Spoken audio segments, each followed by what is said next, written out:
Would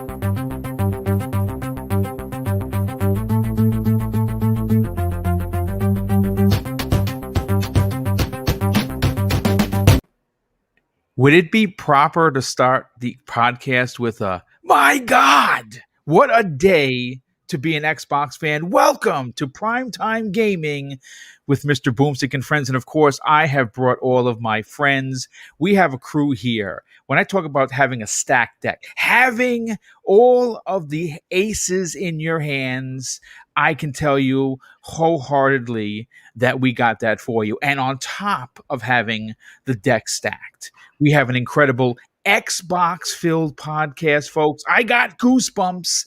And as a matter of fact, the news broke today that the Bethesda deal is finally done. Millions of Xbox gamers are taking a sigh of relief, whereas some others in the industry are starting to sweat, where now the conversation goes to, is it fair that Microsoft locks up these Bethesda classics as exclusives? And you're even starting to hear that on some of the podcasts in gaming media. And obviously, we have a lot to say about that, folks. But let's get into the introductions first. Now, first and foremost, our brother Clowns, who showed up, was not feeling well today. He had to step off, and he will be back next week. So please do me a favor, hit him up on Twitter, give him a message of support, and let you know that you care and hope that he feels better soon. Taking his place, who actually hit me up before we even knew Clowns wasn't going to be here. We were just going to have a stacked panel, making his, 100th appearance potentially. You know him as the best voice in gaming and in podcasting, but he walks silently, carries a very big chainsaw. Please welcome Crispy Bomb. Oh, good evening, everyone. And yes, it is exciting to be an Xbox gamer, and I am looking forward to what's to come. For once, I feel like we're going to see world premiere, and that's all that matters to me. And I think we're going to see a couple games come out that are going to be spectacular, a little ace in the hole type thing, and it's going to be an awesome year to be an Xbox gamer. Yeah, no doubt about that. As a matter of fact, the game that you're seeing being played right now is an Xbox exclusive. Second Extinction is coming out this year. I got 16 minutes of footage. Just enjoy while we break down the first topic. But let's continue with the introductions. Everborn Saga. You and I have been talking privately on DMs, on our own socials, because obviously we're friends outside of podcasting, and we talk on a regular basis. You were ready to jump into the podcast today, and you were like, you know what, I'm going to load up this ammo for tonight's show. How you doing? And welcome to the program. I'm doing very well. Yeah, man. I was fired up, ready to go. I wanted to jump in the show earlier, but I caught it on the tail end. A lot of things to say. I think some people will be a little bit surprised, but if you know me, I think people are going to know where I stand. Yeah, well, I mean, obviously, everyone's going to have a lot to say. Again, we're going to open up the show with the Bethesda deal. We're going to talk about, what that means to the industry now that it's confirmed, whether or not people need to stop belly aching and understand that Microsoft spent $7.5 billion and is trying to grow their Netflix of gaming service into the rubbing elbows with, Netflix has 100 million subscribers. How you do that is you provide content you can only find on Netflix. And I think that they spent $7.5 billion because they thought Sony didn't have enough games. You know what? That's true. I don't think Sony has enough AAA bangers and first party games. So yes, they want Bethesda games there as well. And I think Microsoft owes it to the community to give it to them and also pick up the tab as well. But we're going to get we're going to get into that momentarily. Welcome to be a middle-aged gamer guy, also known as Tony Baloney. Welcome to the program. Wow. Good evening, Boom. Good evening, chat panel, guys. A Crispy Bomb. I can't escape you. Every time I show up at a podcast, you're always there. And, here you are again. So, guys, you know what? It's going to be a spicy show. It's going to be a topic that everybody's excited about. And you know what? Obviously, some people a little overexcited. Shout out to the one thumbs down, by the way. We haven't even got through the introductions. So, obviously, some people in the crowd are pissed. But, hey, you know what? That's the way the ball bounces these days, folks. And let me tell you something. The tides, they are a-changing. So, guys, enjoy the show, and let's get right into it. Well, yeah, thanks so much for being here. And yeah, listen, I'm good for at least 5 thumbs downs. I mean, you almost every show, even if I have a great show, I'm always guaranteed for at least 5. Very rarely do I have that like high 100%, but I do have 97% as my average for liked shows. So that's pretty good. Only a couple knuckleheads. But you know what? Cyber Knox, or should I say Cyber Bethesda, welcome to the program, brother. How you feeling? Cyber Bethesda here. What's going on? What's going on, everybody? Hello, chat. It's gonna be a fire show today. I can't wait to get into these topics with you guys. Get ready, because we've been talking behind the scenes, and we're all pretty much fired up. Let's go.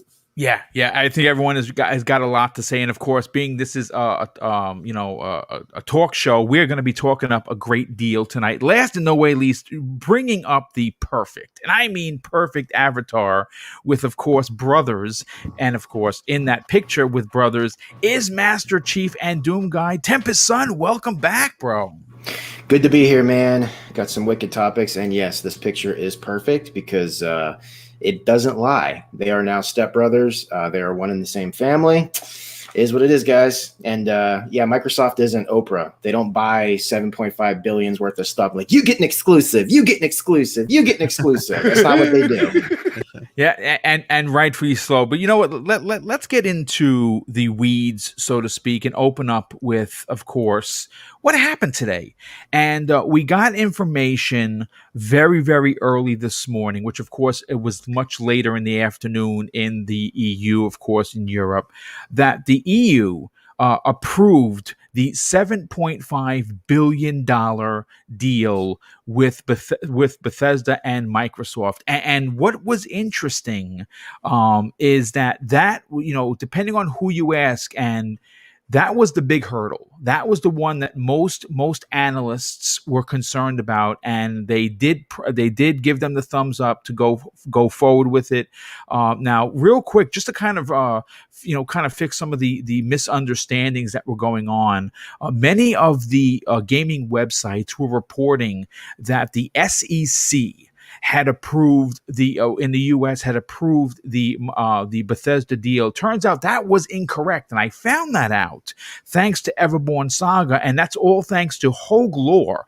If you don't know who Hogue Lore is, he's an actual lawyer that works has an actual practice, and he is well known in the gaming industry. What wound up happening is it was reported by GameIndustry.biz that the SEC approved it, when it turns out the SEC actually had nothing to do with it, simply because this was going to be a cash transaction.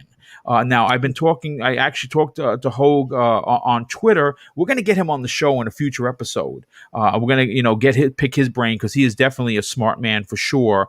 I'm going to have his video in the show notes as soon as the show loads up on YouTube, so you can check it out for yourself. He breaks it down in a very easy to understand way.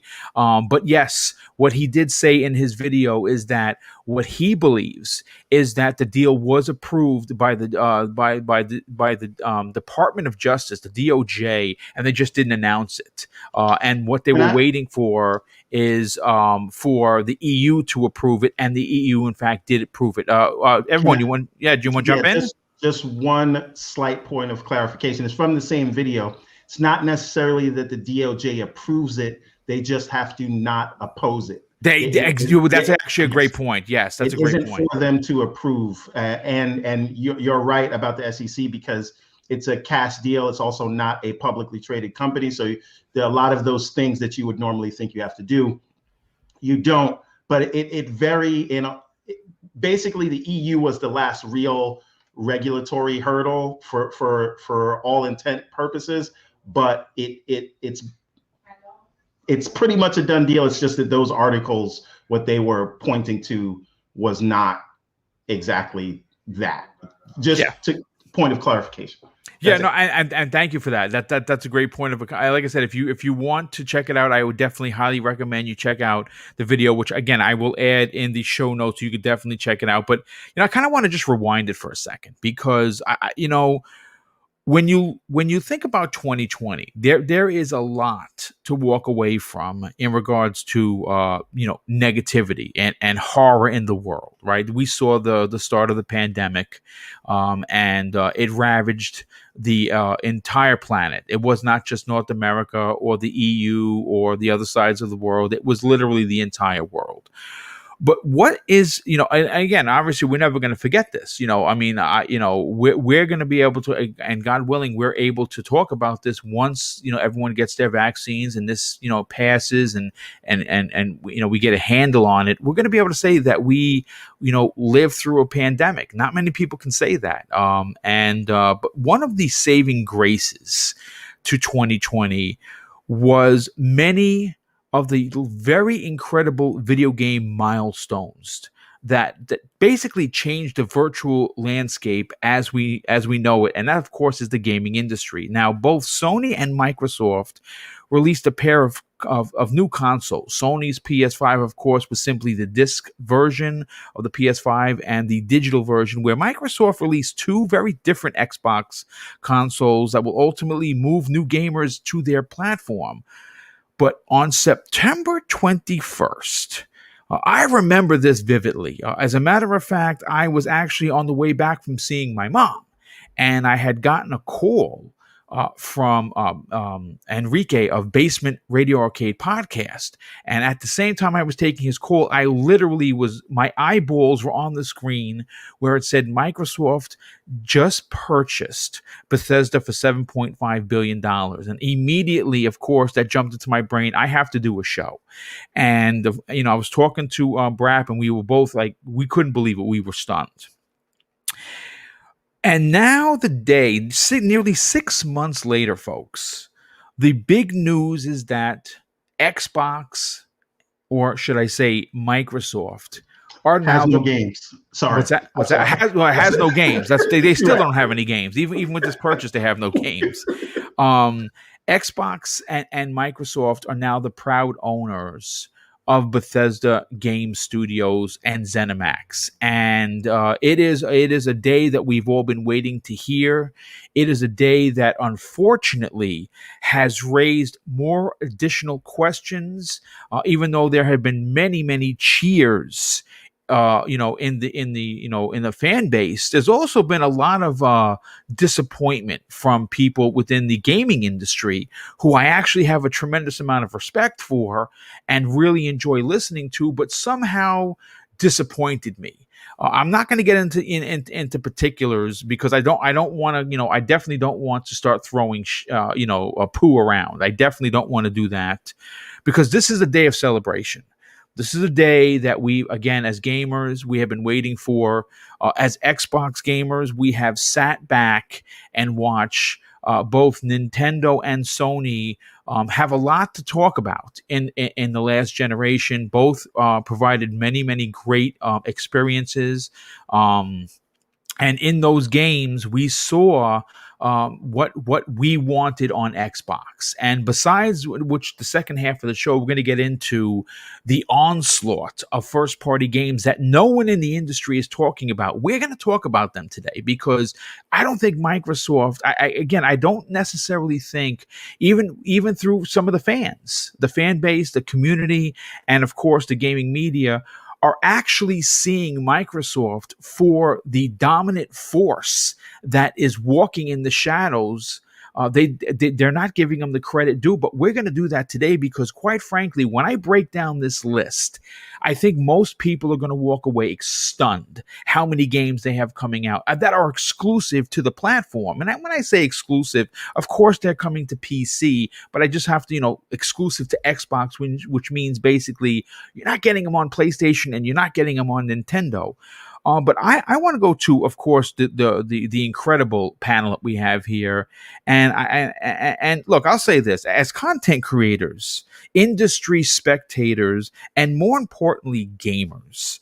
What does the official announcement of Microsoft now owning and operating all of Bethesda's game studios mean to you? But more importantly, what does it mean to the industry? And I'll start with Everborn Saga on this. Take it away. Okay, so here's the thing. I think that it's we're in exciting times, right? But the thing that I said people may not agree with me on is the sort of exclusivity question, meaning, do I think they should be exclusive? Absolutely. Do I think they will be exclusive? I think mostly, except for where it makes sense, meaning Elder Scrolls Online, Fallout 76, or any new sort of service-based games from ZeniMax Online, right? Right. Now, and I would be, and I don't think that they've said this, they're not going to pull any games out of the store. And I'm sure we know of at least 2 games that Sony has signed exclusives for that they will still get. And there could be other things in the pipeline. We don't know if, what's it called? The Indiana Jones. We don't know what the requirements are around that and exclusivity. That said, I think anything that can be exclusive will be exclusive. That said, if for some reason it is not, though I don't understand what business sense it would make, that I don't really care about. I won't be angry, right? What excites me about this deal is that, one, everything's coming to Game Pass. My subscription just got more valuable. Correct. Right. Right. And there, no matter what happens, that is an undeniable fact, right? And so if you subscribe to Game Pass, you should be elated regardless of where these things come. So that's the first thing. The next thing is you shouldn't get too upset if they go other places, in that you would have gotten these games anyway, right? For the most part, right? Because ZeniMax is mostly a multi-plat publisher. Now, that said, the other thing that should excite everyone, and I mean everyone, is what, I guess we should cross our fingers for this, what will Phil and Satya and Microsoft freeing up the stress of having to release games maybe before they're finished or whatever. What can that do? What can ZeniMax do with Microsoft's resources? What kind of games will they be allowed to work on their passion projects? Will they get all the time they need for the next Fallout or Starfield, whatever that is, or Elder Scrolls? And if they get that, if they're able to not sort of have the pressure of Chapter 11, on their backs, what kind of games will they be able to produce? And that, to me, should excite everyone. And that's what excites me about this. It's not whether they are exclusive or not, although I think they should be. And it doesn't make any sense if the goal is to increase Game Pass subs.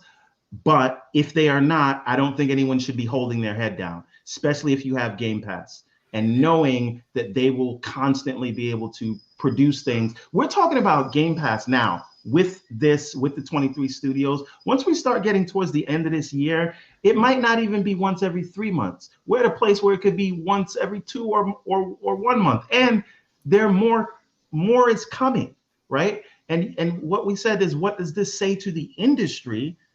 It says they're not done yet. You are on notice. You know what I mean? Maybe Sega's next, maybe Steam is next. My big hope is Capcom. All of that's on the table now.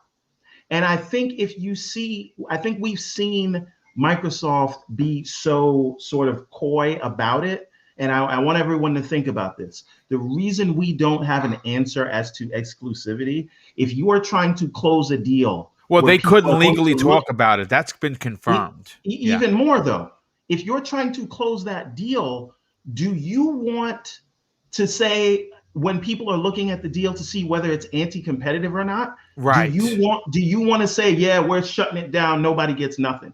You don't want to say that. Right. And furthermore, we could be in a scenario where, hey, we're going to play nice and say we're going to release everything everywhere until we get the next big publisher. Right? That's a thing that could happen.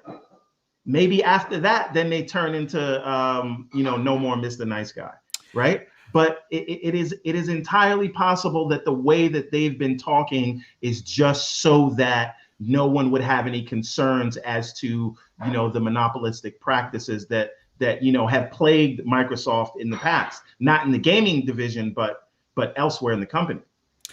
You make a lot of sense. And actually, I think what you're talking about is probably why we haven't heard anything. But you know what? I kind of want to frame something for the nearly 400 people, folks. And I think we're breaking records tonight.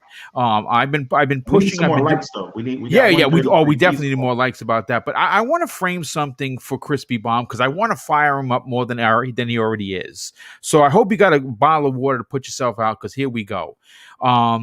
What's interesting and what is perplexing and annoying and frustrating and an industry double standard is this.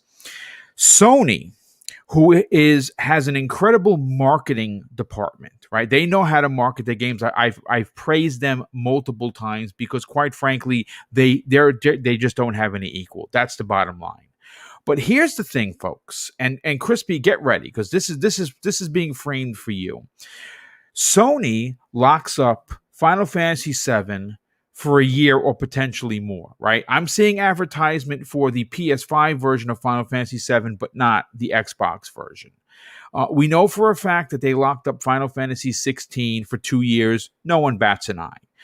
We know that because Microsoft is going to allow their deals to be done because that's how they do their business.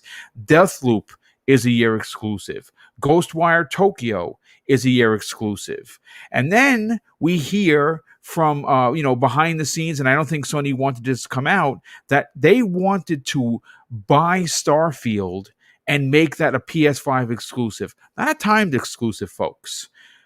Actual third-party exclusive Bethesda game that got what wound up happening to Sony is the rug was pulled out from under them because Microsoft bought the whole goddamn farm instead of just the pig, right? And we're starting to hear, and again, I don't want to mention names because I don't want this show blackballed, and I don't want to, I'm not looking to fight with the industry. There's many people that I love and respect that are in the mainstream media. But I have to say, the rhetoric of how it's Microsoft's job to play nice with everyone, and Sony is allowed to basically backstab everyone they can, and it's accepted, is sickening. I listen. What do I give a shit? Like, I have all three systems. I support them, but I'm sorry. If as an Xbox first dude, I said this publicly, and I know people from Microsoft listen to this show. It would be, in my opinion, a form of weakness. If anything AAA related made it over to PlayStation, they don't need that money. Phil said it. He actually said we don't need to put this on other platforms. You know what? You don't have to when you put it on PC and Xbox, two massive platforms. And I think that the only way you do put these games on a PlayStation 5 is if PlayStation 5 now has and services Xbox Game Pass. And they're never going to do that. So if Sony is not willing to play, then I would also say, well, I'm not willing to play and I'm taking my ball and going home. Crispy, you were fired up before the show. I know I set you on fire now. Please take it away. Simpsons did it. Everybody remember the South Park episode? Simpsons did it. Well, guess what? You know what? The controversy that has gone around any gaming community or anything like that. How about you look at the predecessor of such things? When people were mad about, the Tomb Raider, the new Tomb Raiders being a year exclusive on Xbox, they allowed all these other games to be a year exclusive on PlayStation. Why don't you keep that same damn energy and stop acting like one console maker can do what no wrong and the other one can do everything wrong? It is absolutely ridiculous, okay? And Bethesda has released more games on any Microsoft platform, including PC. It's like triple what they've released on PlayStation. I'm sorry, people.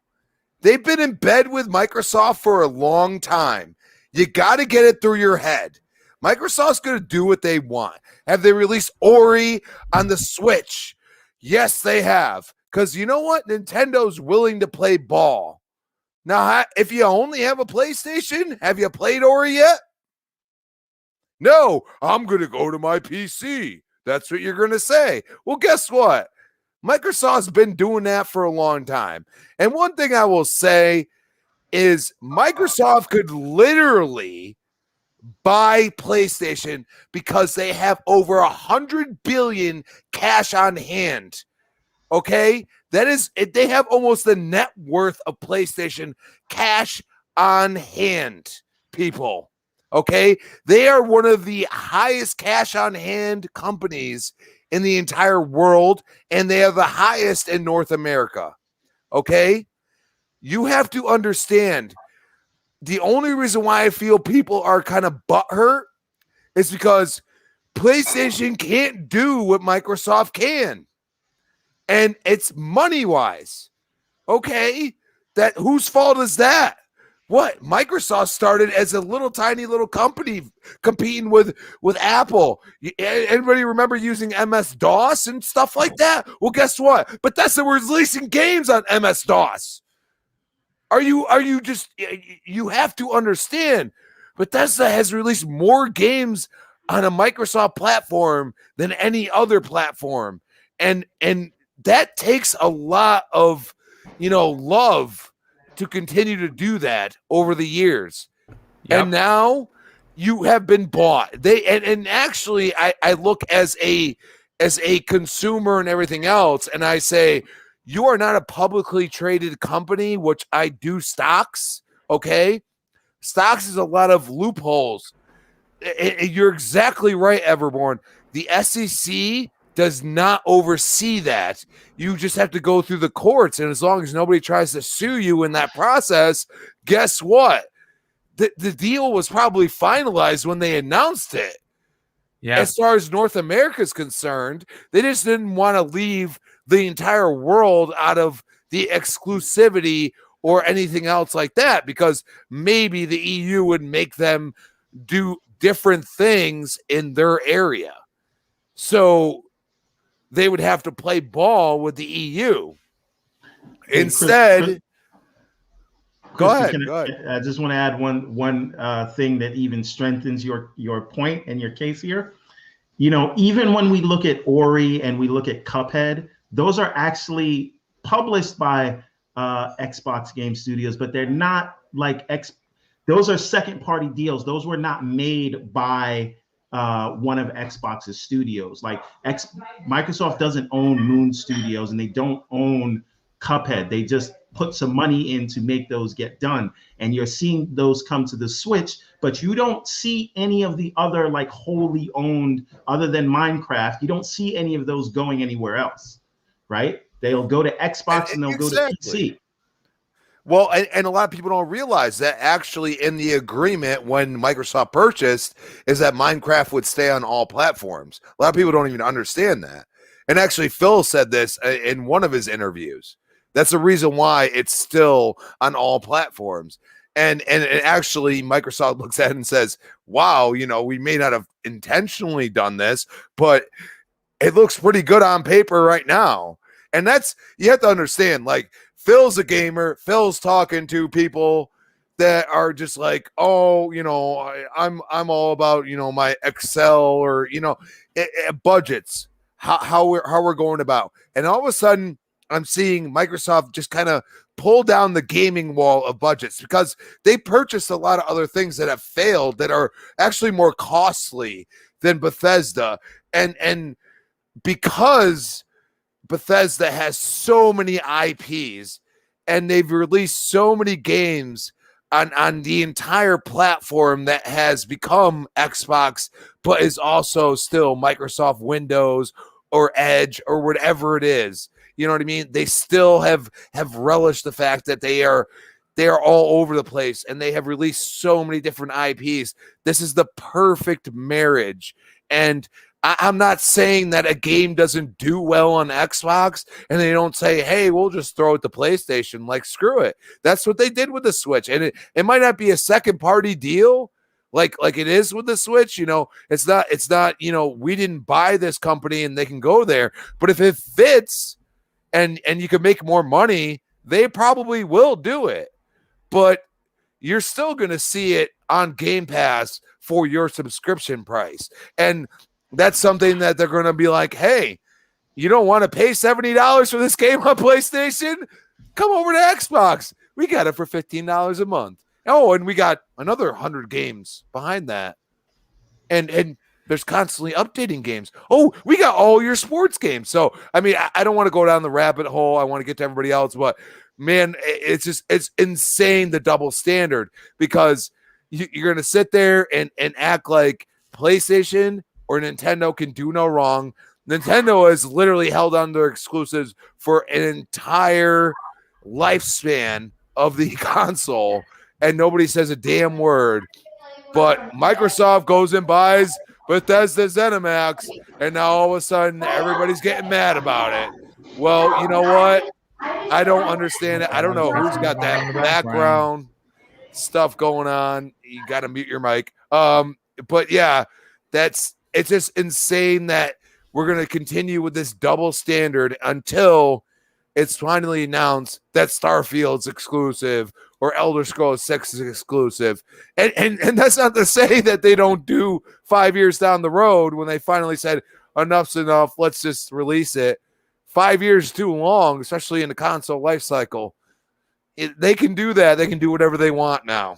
No, you're absolutely right. You know what, the Tempest Son, you were fired up about this as well, and I'm interested to get your point of view as we close in on 500 people already here for tonight's program. You know what, real quick, what are your thoughts on this? I mean, is there an industry double standard that's going on, and why is Sony allowed to lock up exclusive after exclusive? But when Microsoft actually buys the farm, somehow or another, even they have to play fair and let the game go to everybody. Why is that, Tempest Son? I'm going to be blunt here, honest. Everybody has their preference. So you can own all platforms, all whatever. I mean, like me, you could have a Switch, a PlayStation, a PC, and an Xbox, right? But you have your favorite place. So first of all, I think if your favorite place isn't Xbox, this is just going to bother a lot of people. And the biggest reason it's going to bother them is because it's your preferred platform isn't the one doing it, straight up. They just don't like it. I don't know if they see it as a sign of losing or whatever, but the biggest thing that probably irritates them is they can't do it. Nintendo can't do what Microsoft did. PlayStation or Sony can't do what Microsoft did. They simply cannot do what just happened. And at the end of the day, the US and Europe didn't have a problem with it, said it's not a monopoly, right? So there, technically speaking, is not an issue here. There really is not. So if it's clear legally to do, they own Bethesda now. It is their set of studios to do as they see fit. They would be the dumbest move on the planet, but they could simply shut down the studios now if they wanted to. It's theirs to do whatever they want to with, right? As far as people, like in the industry having a problem with it, I guess covered that, why I think that is. But it's also because it's a different Microsoft. Nobody's used to seeing Microsoft do this. They just made the most ballsy move I've personally ever seen in the games industry, and they spent 7.5 billion cash, overpaid, by the way. They overspent, I think, on Bethesda. From what I understand, is they gave them probably more than they even could have. So take that as you will. I don't know why they did that, but maybe to really make the deal sweet for them, for Bethesda themselves. I don't know. But dude, as far as people saying it's an L if they're not exclusive, do I personally think it's an L if they aren't exclusive? I honestly kind of do. Like I said, they can do whatever they want, but I would find it to be kind of an L for them. And the reason why, listen, everybody's saying, yeah, but if these games are day and date on Game Pass, they're first, people are going to flock to that, right? While that is true, one thing I know about a lot of gamers is they're stubborn. They're very stubborn. Look at Steam. There are so many people that game on Steam, that game on PC, that will wait years, if need be, for a game to hit their platform, which is Steam. They will wait for years or ever. There's a lot of people that just simply will not play something if it doesn't hit their preferred platform. So if you give, I hate to say it, but PlayStation owners, any glimmer of hope at all that some of these games are going to hit, there are a ton of them that won't touch it, that will see that $15 a month and not care, because they just want to play on their preferred platform.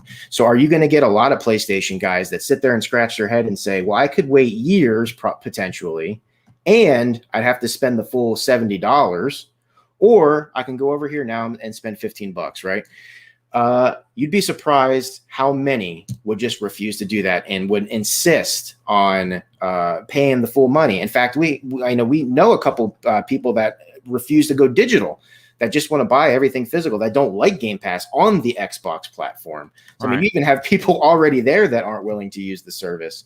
So what's keeping them exclusive would be, it would absolutely force them to go into Xbox's realm. Now, I don't know why they would do it, but they would force them on PC, on Steam at the very least, to buy their games, or they could do Game Pass. And that's what they want. At the end of the day, that's what they would rather have you as a Game Pass subscriber than a purchaser of their games. So I don't know, man. I really do think Tom Warren, everybody probably knows where he's from. He just linked a thing of one of the Xbox execs saying he wants Bethesda games to be best in Xbox's realm, or at least first there. That's an old interview. CFO, right? That was a CFO that said that. I think he spoke out of turn. I did too. That's what I was going to say. I think he spoke out of turn as well. I really, honestly, I don't see these games going elsewhere other than the ecosystem. And a lot of people might not like that, but I mean, Boom said it. You said it pre-show. Listen, I've said it before on this show. They make it easier than any other company on the planet to play their games. Yep. It is how it is. You can play it in the most places, period. So if you want to play their games, they make it extremely easy for you to do so. So why complain? Just let it happen. I mean, honestly, at the end of the day, I don't care if something's your preferred platform or not. Like, to me, I have to sit there and just think to myself, what the heck is going on? Because they give you an option to play all their games day and date for a subscription fee without having to spend $60, $70. Like, who wouldn't want that? I mean, maybe some people like spending money, just spending it when they could be saving. I mean, who knows? Maybe they like the thrill of spending $70. You tell me. It's almost 76 with tax, to be honest with you, in the US, and even more so in Canada. And speaking of Canada, let's bring in Mag. Mag, look, there's a couple of points I want to give you to run with. When Spider-Man was confirmed as an exclusive for PlayStation, basically the PlayStation community told Xbox gamers, well, if you want to play Spider-Man, buy a PlayStation 4. Pretty much that is exactly what Jim Ryan said. If you want to play our exclusives, you got to get the box and play in our ecosystem. And he was very bullish about doing so. And that was cheered on by many people in the community, as well, of course, as the industry, as we've seen. Now, right, it seems as if Microsoft has been basically positioned in put themselves in a position of power. They have 23 studios. Right now, they are the owners of some of the biggest franchises in gaming history. And the industry is crying foul because they were one of the few companies that could spend $7.5 billion on a Bethesda and in a quarter make double that by $15.5 billion. That was, of course, for Microsoft Corporation, and without any AAA bangers, still managed a measly $5 billion for the Xbox division. So I'm no mathematician. That's $20.5 billion in 3 months. In 90 days, Microsoft made between Xbox and the Microsoft brand. So to say that they don't need to put these new Bethesda games on a PlayStation, and like Tempest Sun just said, they make it the most easiest to play their games basically anywhere. What are your thoughts are on the deal, but more importantly, the industry crying foul? First of all, I think that the people that are crying foul is such a small minority of idiots, I don't even pay attention to them. Sorry, I'm just going to say it like it is, because you know what? If you actually go out there and you look, and let's just take PlayStation 4, for example, from last generation. They had, what, about 120 million sold, if not more? Yeah, So, we can round it off to 120. Yeah. all right, we can say, let's say 120 for argument's sake. 110 million of those people have no idea what we're talking about. Okay, none whatsoever. Okay, maybe a little bit more, maybe 15 million. You know why? Because the games, which by the way are magnificent, those first party games and everything else. I own them all, by the way. I'm no fraud. Okay, but let me tell you something. The people who are like, it's the greatest thing since sliced bread and this and that, whatever. Well, if it was, why is it that you got 120 million consoles sold and you only sell 5 million, or you sell 10 million?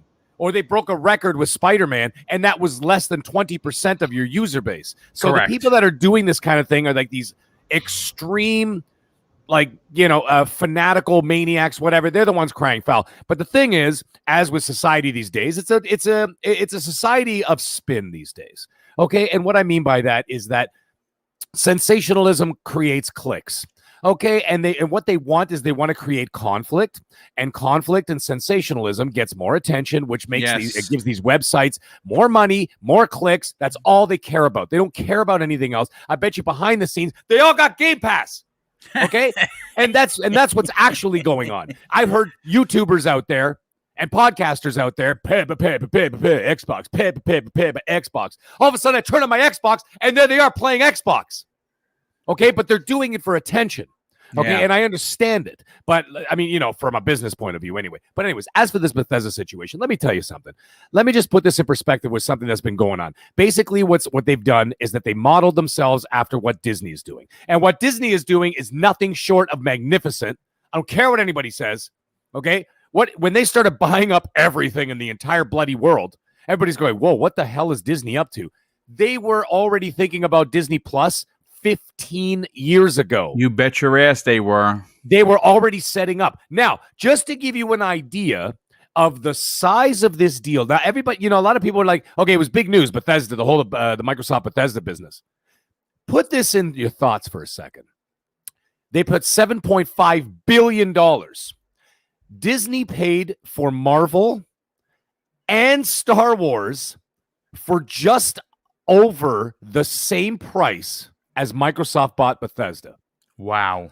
So they bought Marvel for $4 billion,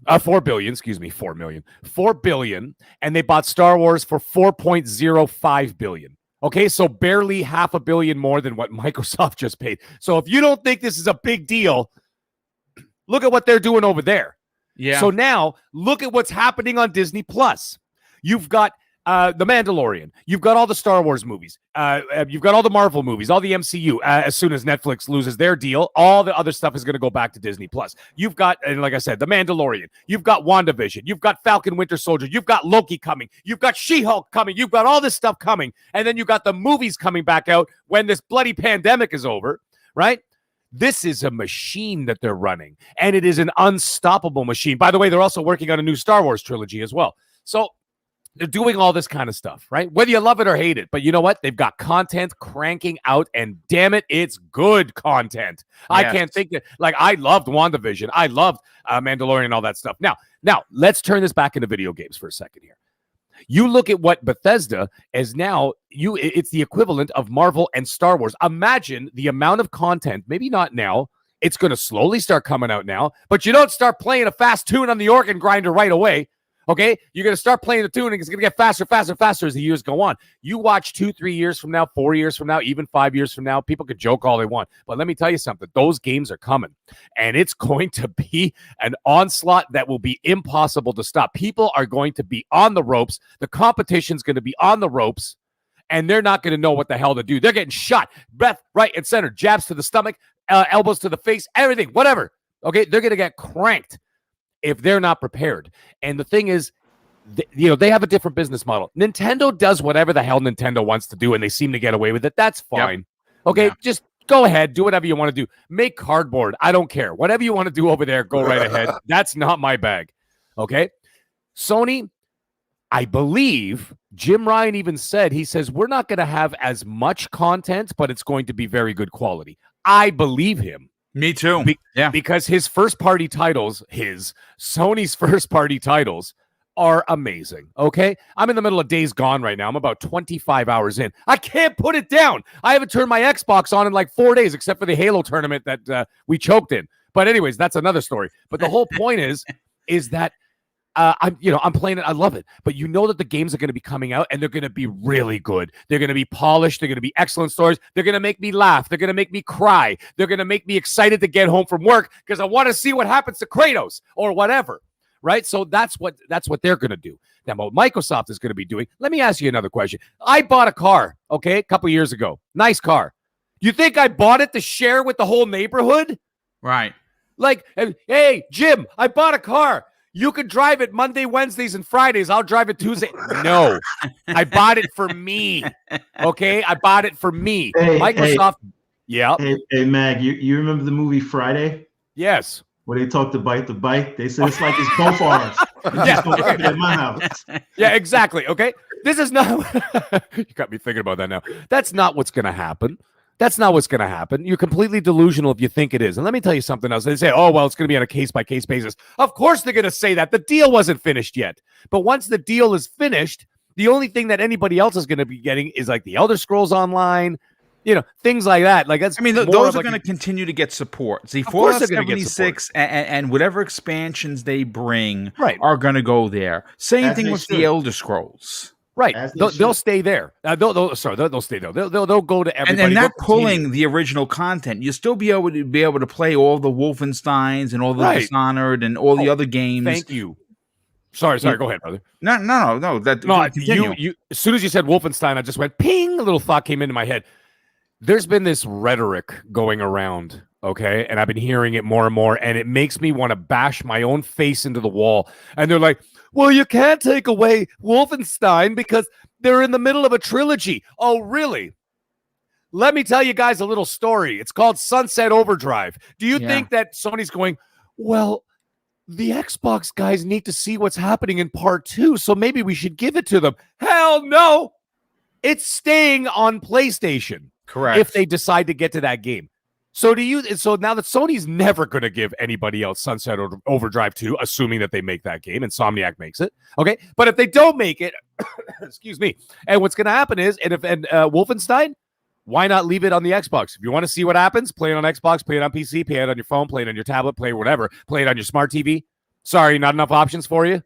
Should I go on? No, absolutely. So that's what's happening, okay? And the other thing is, why are they doing this? Why are they doing this, folks? Face it. They're doing it to build their business. This isn't a charity. This isn't the March of Dimes Xbox edition. Like, come on, guys. Get real. When you spend big boy bucks like $7.5 billion, you spent it for a reason. When Disney spent $8.05 billion for those 2 franchises, they didn't do it so they could share it with Amazon Prime or Hulu. They want your ass on their service. Yes. And yes, I understand that even if, let's just say for argument's sake, it went everywhere, okay? It went to all the different things. Okay, yeah, it's on Sony, it's on whatever, it's on Nintendo, it's on Xbox, it's on PC. Yes, it would still be beneficial to be an Xbox owner because, yes, you will be paying your $15 a month. And then you're going to get all those games for $15 a month, which I don't want to get down that rabbit hole of listening to people justifying why it's better to spend $70. That's another one. I want to somehow reach through the microphone and strangle them. But like, that's the most ridiculous argument I've ever heard. But anyway, the point is, yes, it'll still be beneficial to be an Xbox player. However, or a Game Pass owner. However, if you're trying to get new people on the service. Thank you very much. There you go. That is the key. You're not worrying about me. You're not worrying about the Phil Spencer's not sitting there going, "Oh, I hope Meg re-ups his subscription." He knows I'm going to. He knows you're going to. Boom. Anybody on this panel, people in the chat, he knows that you're going to be staying on that service because we know what's coming eventually, right? That's not what you're spending $7.5 billion for. You're spending $7.5 billion to get those other people all over the globe who are not Xbox gamers. And that's what you do. You put it in the forefront. You put it right in there, and then you say, if you want to play this and you want to be on the bandwagon, you guys want to see what all the commotion's about, you play it here. You come to us. That's what you're paying the money for. That's what I see. I mean, look, let me bring in Cybernox, or now the formerly Cybernox. Like you said, basically took the form of Prince. Cyber, here's the thing. Here's the thing. Paris Lily, who's a part of the Xcast, said something very interesting last week when this conversation came up during their live stream, and he says, when you think about Xbox, they currently have a AAA identity problem, and the Bethesda deal basically fixes that. And he was 100% right. Now, I'm not saying that he haven't had AAA bangers. I'm not saying that. I'm saying that as compared to Sony, who has had a plethora of bangers dating all the way back to 2016. They had a decent year. 2017, pretty damn good year. 2018, unbelievable year. 2019, great year. 2020, fantastic. Like, they've had 1 year success after another. Now, maybe those games aren't for everyone, and if that's the case, I hear you. But those are for Boom. Boom appreciates them, and that's why I play them. But what this Bethesda deal does, that was confirmed today, is it puts these AAA bangers alongside their other first-party games that are coming out, which we're going to break down in the second half of this show. And I'm telling you, folks, what that does for the brand is two major things. It says, if you are someone that doesn't own an Xbox and you start to see these Bethesda games, like you start seeing the commercials for Starfield and its exclusive in Xbox Game Pass, you're going to be like, whoa, what is that Xbox Game Pass? $15 a month? Well, I didn't know about this. This is where you get people to go out and buy your $300 console, which is the whole point of bringing a second console outside of the monster known as the X, and having an S, having the lesser powerful console, but the more financial friendly console. And what does Microsoft have done on top of that? They've given us 3 other ways to play games. You can play actually 4 with xCloud and Xbox Game Pass. You can turn around and play on your phone, play on your tablet. Now playing on your TVs, 2 different types of TVs, Samsung and another brand, you're going to be able to play. On top of being able to play on your PC, they have given you a way to play. There's no reason why any of these games have to go to PlayStation. What are your thoughts on this industry double standard that's wreaking its ugly head, even with this confirmed news of the Microsoft Bethesda deal being okayed? Listen, 7.5 billion. They're gonna do whatever is best for Microsoft and Xbox, period. Whether that be exclusives on the Xbox ecosystem or spread it amongst everybody. Share their game, share the wealth. I personally think they're gonna keep it exclusive. It just makes sense. They wouldn't spend that kind of money just to go ahead and put these games on all these other platforms. If that was the case, they would have potentially just bought some exclusivity rights or just the rights for Xbox Game Pass. That would probably have cost them a lot less money than 7.5 billion. You know what I mean? Now, I know Tempest said we've said this numerous times here tonight already, so I won't regurgitate too much on it. But they've given you the ability to play it on literally almost anywhere, with the exception of the other consoles, right? You can't play it on a PlayStation system, and you can't play it on a Nintendo system as of right now, right? I'm sure if either one of those companies were willing to work with Microsoft, I'm 100% sure that they'll probably work out a deal with them as well. Now I'm gonna come with I got a different kind of idea on this as well, or a different type of thinking, just because we're celebrating this now. But what this symbolizes now, what this means is Microsoft right now they're going to be on the hot seat, because you're going to have gamers, Xbox fans, Xbox hardcore fans, and PlayStation fans. Everyone is going to be waiting on the next news from Microsoft in regards to this acquisition. The deal is done, and I think we mentioned it here before. Now, okay, that the deal is done, what does that mean? They better dot all their I's, cross all their T's, because the messaging needs to be clear. Yeah, okay, I agree. And I know Phil Spencer has mentioned, he's done a couple of interviews saying, I'm paraphrasing here, I thought we did make it clear to the Xbox fan base that games are coming to the Xbox and PC, but he didn't include any other console, or Correct. He didn't mention anybody else, So it's good. They need, listen, the messaging on this, it's, it needs to be perfect. It needs to come out like Sony's marketing. It literally has to be like that. They need to figure something out, because whether they said, I think they're going to catch heat either way, right? Kind of like what you were saying about the media and these outlets double standard. If they go and say, hey, all these games from Bethesda are going to be exclusive, okay, on the Xbox, they're going to catch a lot of heat from the media, these outlets, because just like Tempest alluded to earlier, they have a preference. These guys have a preference. They have a job, to also give you the facts, but everyone has a preference, right? So they're going to catch some heat on that end. And they also have to see how the Xbox fans, how are we going to react to this, right? Like, we want, or some of us would want, for some of these games to be exclusive, right? Stay on the platform, incentivize Xbox Game Pass, get new subscribers into the ecosystem, continue to grow the platform, and so forth. So that's what I'm most interested in now, seeing what their messaging is going to be, and how they're going to deliver it, and how the fans, gaming fans in general, I'm talking about all gamers here, how everyone's going to react. I'm fascinated by it, and I can't wait for it. Yeah, no, absolutely. And you know what? This again, what a great way to open up the show.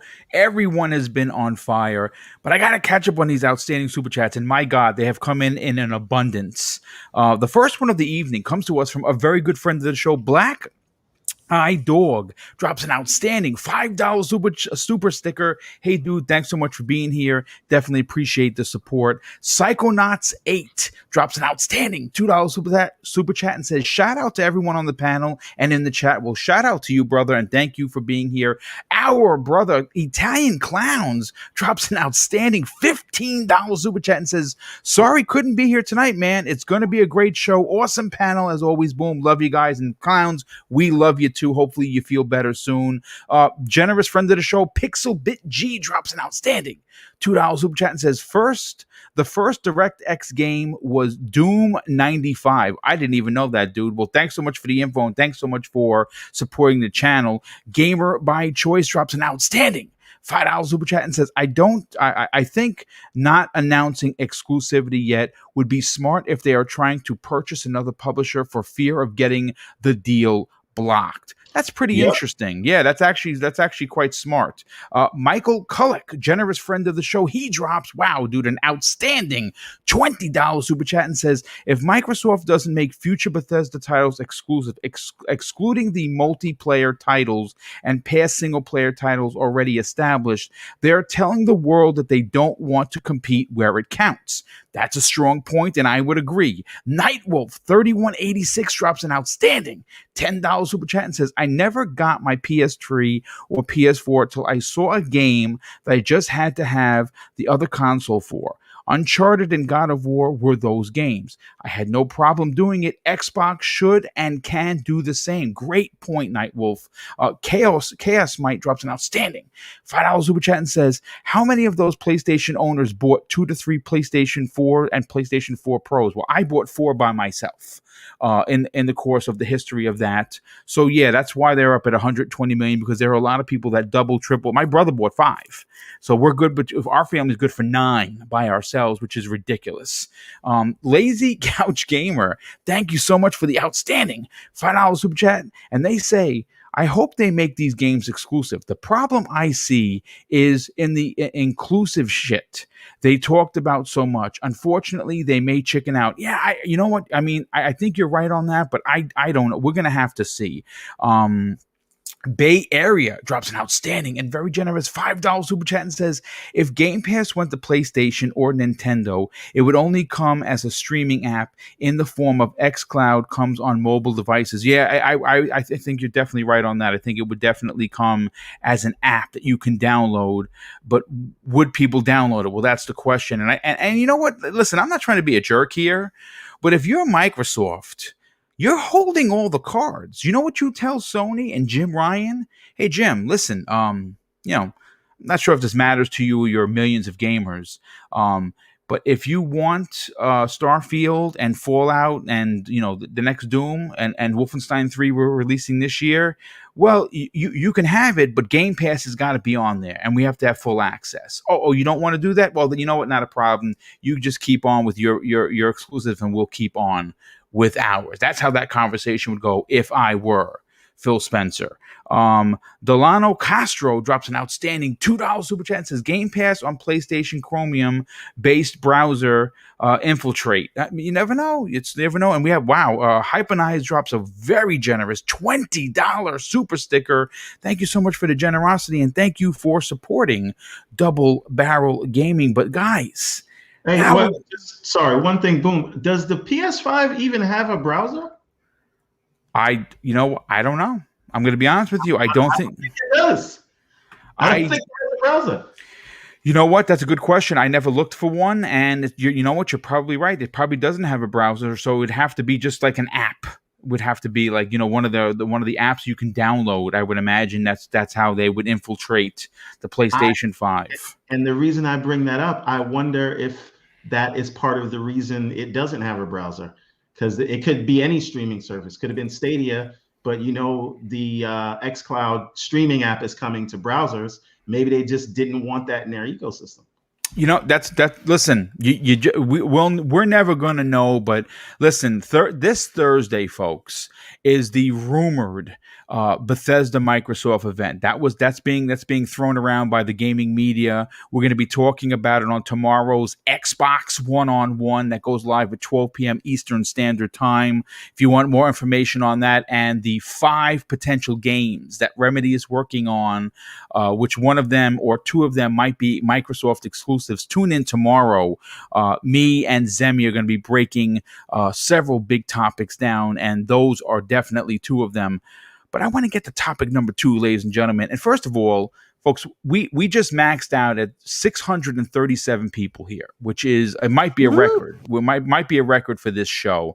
And all I ask is that if you're new, I want to say welcome with open arms. This is a channel that welcomes everyone, regardless of what what your preference is, whether Sony, Nintendo, Xbox, or all 3.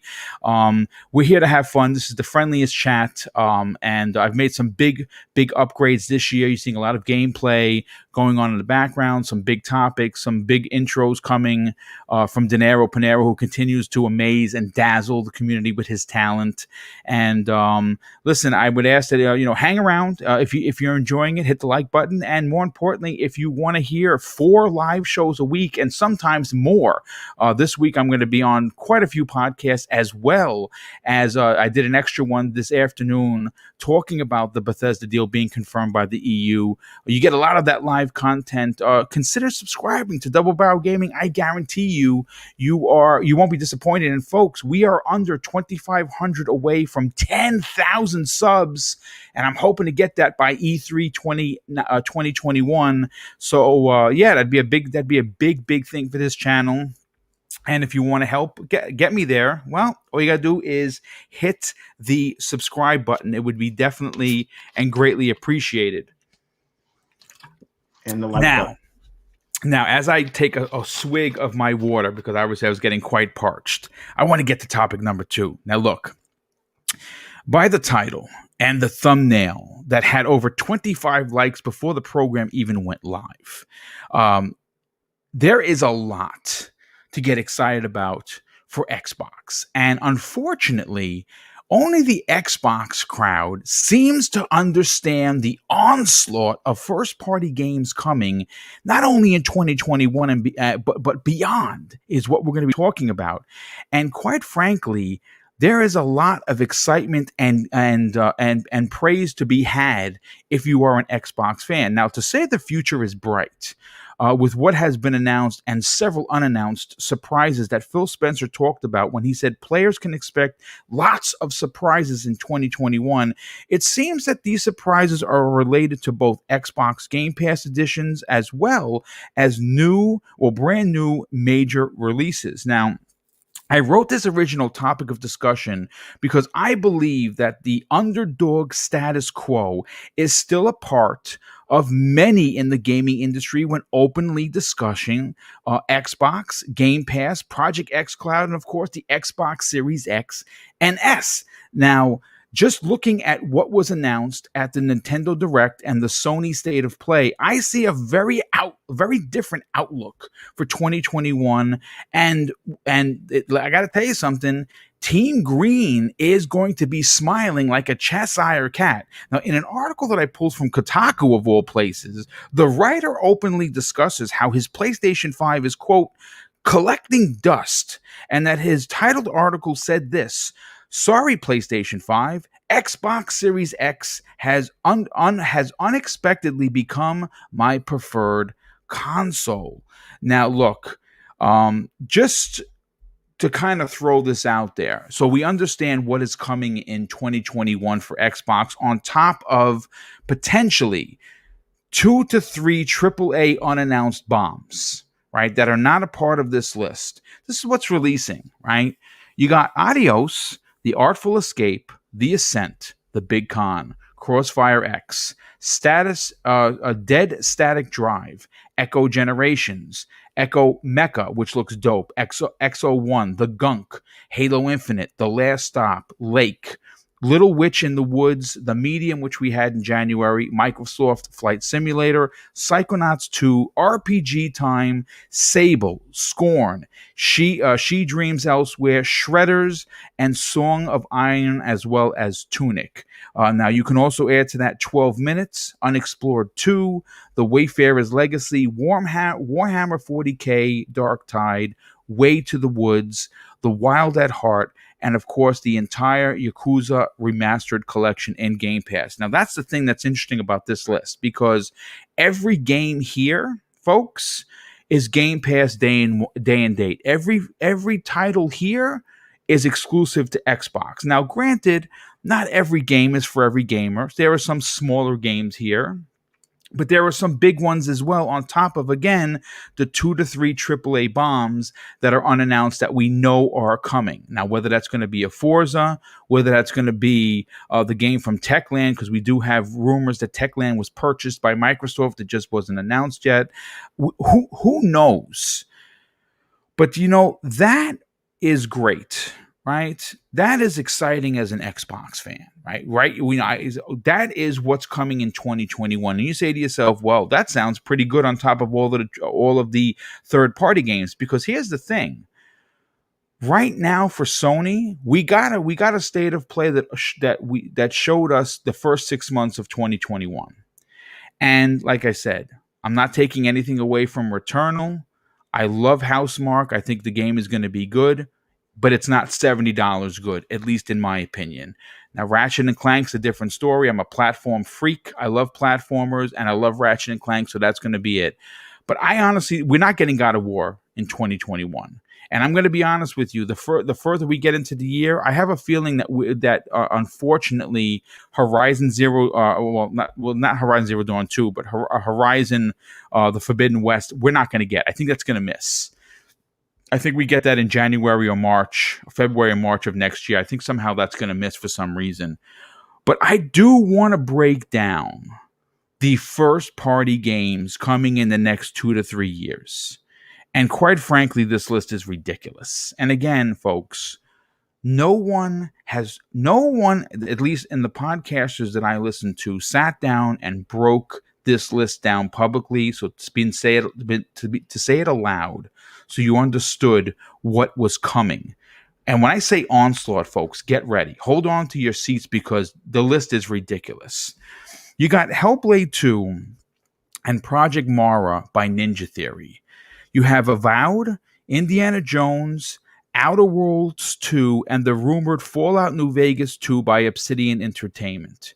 You got Fable and Forza Horizon 5 by Playground Games, Gears 6 and the unannounced second project by the Coalition, Perfect Dark and the unannounced second project that the Initiative is currently working on, Everwild, Sea of Thieves DLC, and a third unannounced rumored project by Rare Limited, State of Decay 3 by Undead Labs, BioShock meets Uncharted title by Compulsion Games. You have Psychonauts 2, which we just talked about moments ago, and a second project rumored by, of course, that team. Multiple projects in development, including a new AAA third-person RPG by InXile Entertainment. Mojang Studios, obviously, they can continue with Minecraft and Minecraft Dungeon support. Forza Motorsport 8, and the rumored second project in development by Turn 10 Studios. Age of Empires 2 Definitive Edition and Age of Empires 4 by World's Edge. Xbox Game Studio Publishing, working with hundreds of developers to bring second and third party developers as exclusives to the Xbox platform. And this is, again, when you add Bethesda to this list, listen to this craziness. Fallout Next, Doom 3, Elder Scrolls 6, Dishonored 3, Prey 2, Wolfenstein 3, Starfield, Deathloop, Ghostwire Tokyo, Evil Within 3, and Quake Next. Now, if that doesn't sell you on the Xbox brand, you know what I say? You just don't like games. That's the bottom line. Let me go to Mag first on this. Mag, this is, I did a lot of talking. I'm going to need a drink. Yeah. There's no doubt about it.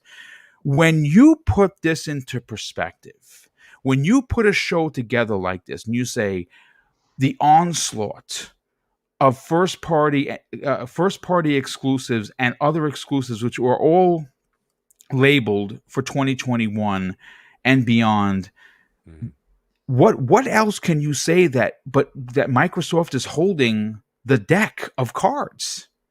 Well, like I said in my my previous little rant there, is that they're going the Disney Plus / Netflix route, and you could see that that's already happening. It's all going to end up on Game Pass, as we already know. I don't have to go through that whole list of games which you just mentioned. Everybody heard it, okay? But what they are going to do is this. There's something else that a lot of people have ignored, which is funny, but it's not just first party.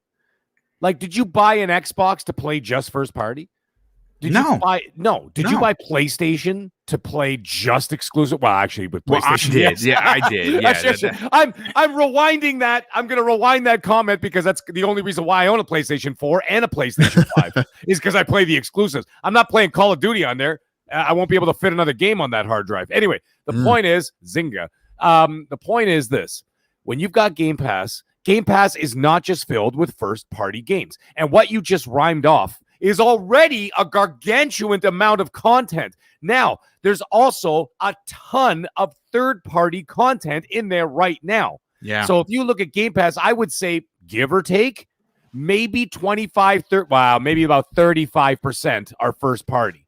The rest is third party. They've got EA in there right now, EA Play. Did you see what they're dropping this week alone?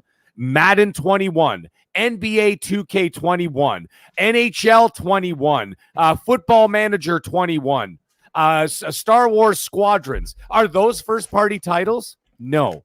But they're magnificent. So you've got 5 big AAA games in there right now that just were added this week alone. So now if you add those, plus there's that wishful thinking on my part anyway of them adding that Ubisoft, whatever the hell they call it, the Ubisoft Plus. Oh, is it Plus or Play? You play I don't know Plus, man. You play Plus. Come on, baby.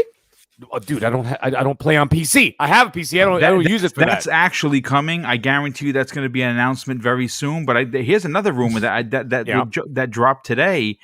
Watch Dogs Legion is the next big bomb coming to Xbox Game Pass. You heard it here God, first. I didn't buy it. I was holding off for a sale. Hey, they got all right, come on, multiplayer Xbox. mode. You can do it, baby. Have you all seen that trailer? I'm sorry. Have you all seen the trailer for the multiplayer mode for that game? I haven't seen it. Yeah, yet. they just delayed it, by the way. Did you hear that? Looks awesome. Yeah. So Yeah. you better come to Game Pass. Yeah, they delayed the multiplayer, by the way. They just said it actually, I think, just before we went live tonight. Oh no. Yeah. I just caught out of the corner of my eye before we started the show, but Angry Joe of all people said it that it's being delayed. But anyways, the point is you've got all that first party content, and then you're going to be bolstering up that Game Pass subscription with all these third party games, exclusive deals with, like you're saying, like the Ubisoft Plus thing, and then you've got the EA Play thing.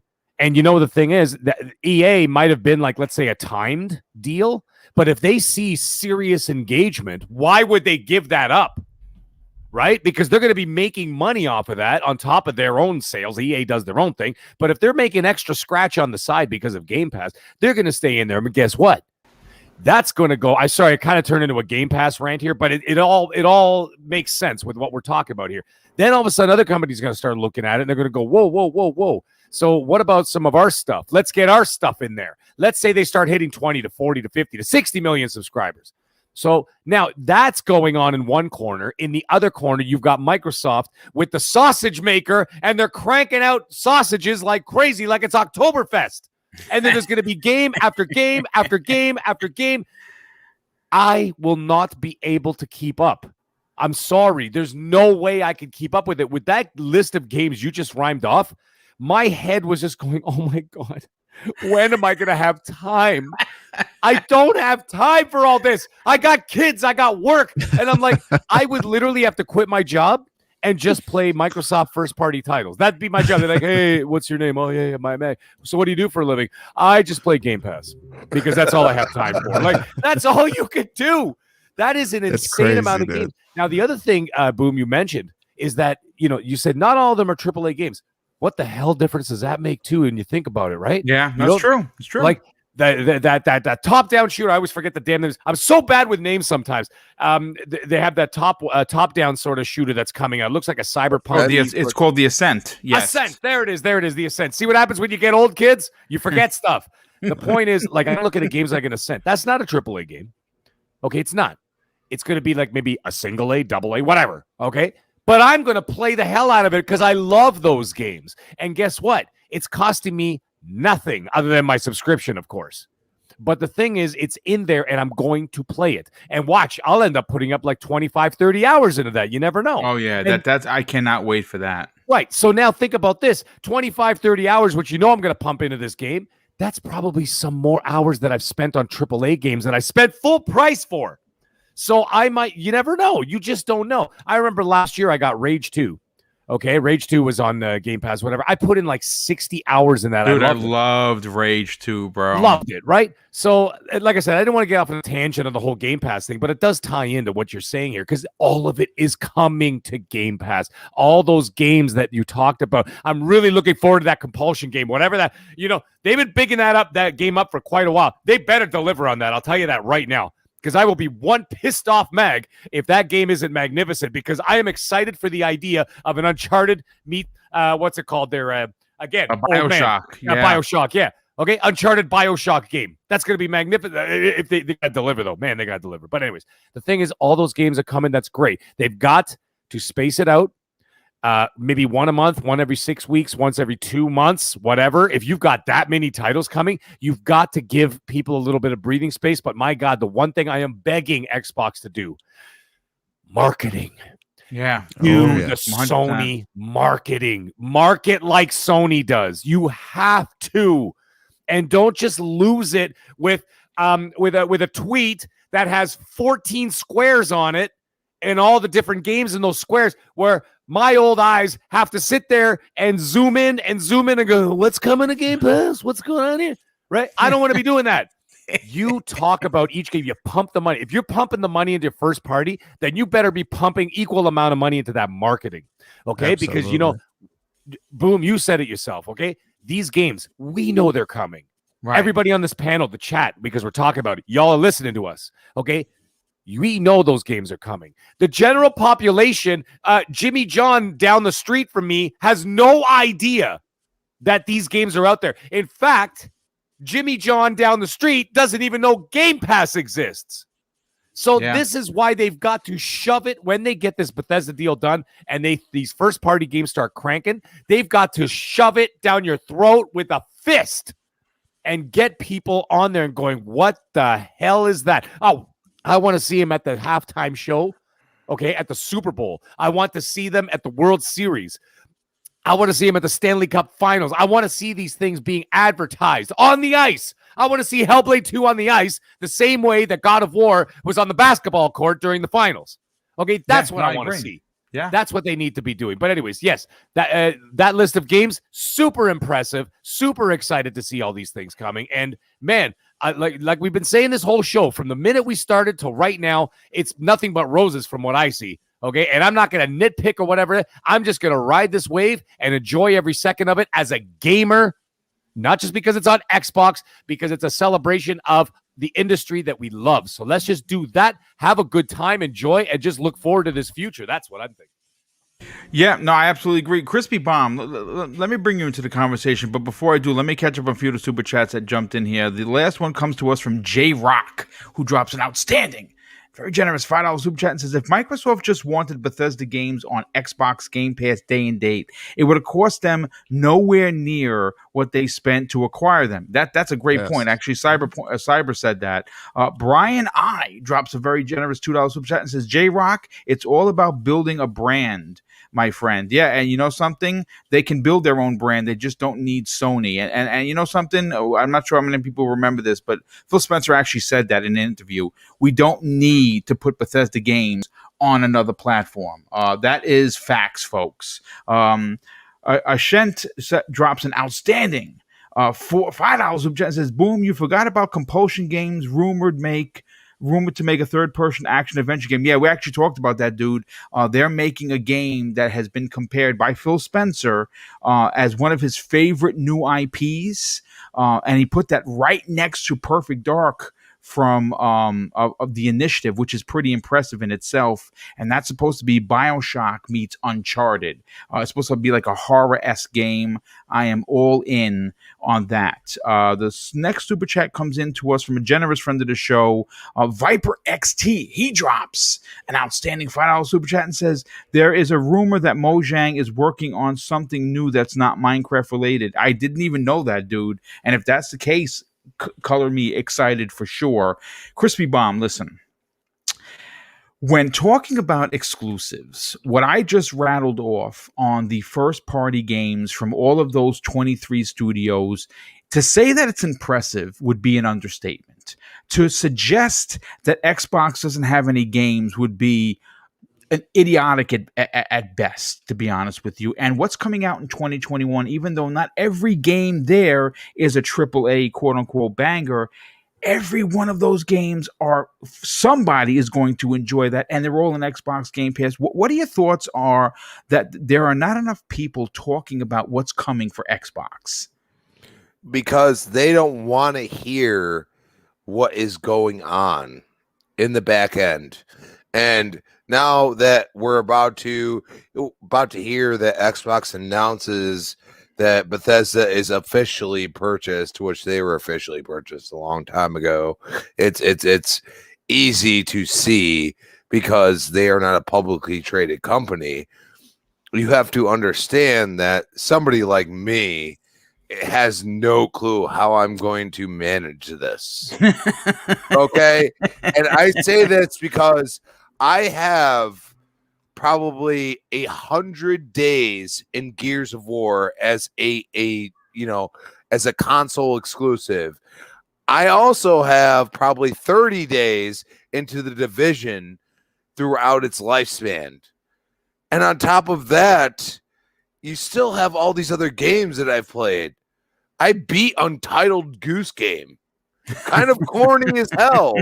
But I'll tell you, Fun game to play, though. I laughed the whole damn time I played that game, and I never would have played it if it wasn't on Game Pass. Here's my point.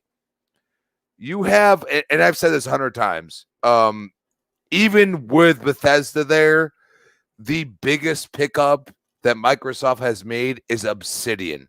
Obsidian is so good. They have literally never made a bad game, in my opinion. Now, that's my opinion, but they literally have never made a bad game, in my opinion. And they've also went across all realms. One thing I will say is that, number one, Xbox is trying to be the best first-person shooter you've ever played, whether it go across RPG, just shooter status, whatever you want. On top of that, they have one of the greatest mechanics in history still to this day, and even Outriders has just copied it as far as mechanic-wise of Gears of War for third person. On top of that, you have such great racing games that are just ridiculous and have really set the bar for what racing wants to be. And then you have to realize that EA Play is there too, and their racing games aren't bad either. I have played way worse than what I've seen. And then you have Dirt come in there. So one of my favorite games of 2020, bro. On top of that, they're using these third parties for these other sports games, basketball. I mean, when I saw 2K21, I was like, say what? Yo, 2K was just like, hey, here you go. And I know it's not the best it could be. It's not the up-res version and everything else. It's not the ultimate edition or whatever you want to call it, but it's still right there in front of you. And I'm like, well, you're not even a part of EA Play. What's going on here? Like, why are you doing this? Oh, wait, I forgot. You love microtransactions, right, 2K? Yeah, I know. My point is that Microsoft still continues, and I've said this way before, to have all their hands in the cookie jar. And the one thing that they've been lacking for a long time is exclusives. And you're about to see what they're capable of because of this purchase with Bethesda. I believe because it was announced in 2018 and never had a date, Starfield is going to be one of them. Yeah, I agree. I also feel that because Hellblade is not that hard to make for Ninja Theory, Hellblade 2 is going to be the other. And that's my belief. I have no confirmation.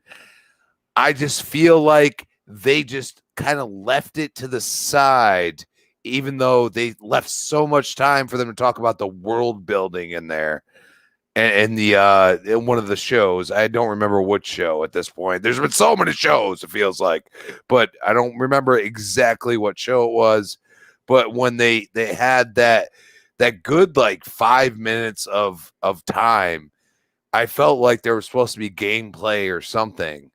That's what I felt like, because Ninja Theory's on another level. I feel like Obsidian's on another level. I feel like you're going to have 2 IPs next year come from Obsidian, including Outer Worlds 2, and probably, I would say, either a Fallout or Avowed, but they have so much involved because I feel like Bethesda's like, you know what? People love New Vegas. We got to let you have this one. You know, we came out with 76. They're still trying to make money off that. You know what I'm saying? That's a different aspect of what I played as New Vegas is the greatest Fallout I've ever played. I mean, I could literally interchange the bullets. Like it was ridiculous. Like, well, they're supposedly rumored to be in-depth. working. Obsidian supposedly been given permission to work on Fallout New Vegas too. That's a rumor. And imagine on these new consoles, because when you play New Vegas and you walked into New Vegas itself and you're like, oh, this isn't what I wanted it to be. And imagine if you go years down the line, you go through the story itself, and all of a sudden, you call it. I don't think they're going to call it New Vegas 2. I think they're going to call it New California Republic or something like that. You know what I'm saying? Like they're gonna go to Cali, but then you're gonna end up being able to go back because of all of this power that we have in our hands at that point. Be able to go to New Vegas again and be able to do new story missions and everything else, but have it just be like bustling and everything else. That would be incredible. I think that would be like ridiculous. People wouldn't understand because, as far as the mechanics and everything else that New Vegas brought, it was ridiculous. The only problem was it didn't feel like a world you wanted to be in. Even if it was post-apocalyptic and everything else, you didn't feel like you wanted to be there because you saw New Vegas. You hear Vegas, you're like, oh, this has got to be crazy. And it really wasn't. And I feel like they could really make that now because of the power, even on PC and everything. I feel like PC players would be all over that game. You know what I'm saying? Like, that's my point. Like, dude, you guys have no clue, and I don't either, what they're capable of and what they're bringing. And you could say what you want, but a lot of PlayStation games are really RPGs at their core at this point. They are story driven more ways than none, but they are also RPGs. You still get to do a lot of mechanics that were brought out by teams that are owned by Xbox now, that they came to the forefront, including, and if not the granddaddy of them all, Bethesda. Yeah. Okay? And that's the weird thing. Like, dude, you have no clue what they want to do. And then you see like a game like Outriders. The Outriders demo went ham. Like, people loved it or hate it, but they played it. And that's the point. That's what they want to see. They see in the algorithm.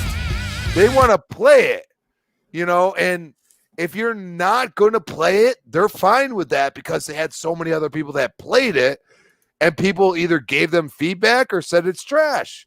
And I've experienced that through my whole gaming life. Like, me, I might have loved it. Somebody would be like, I hate it.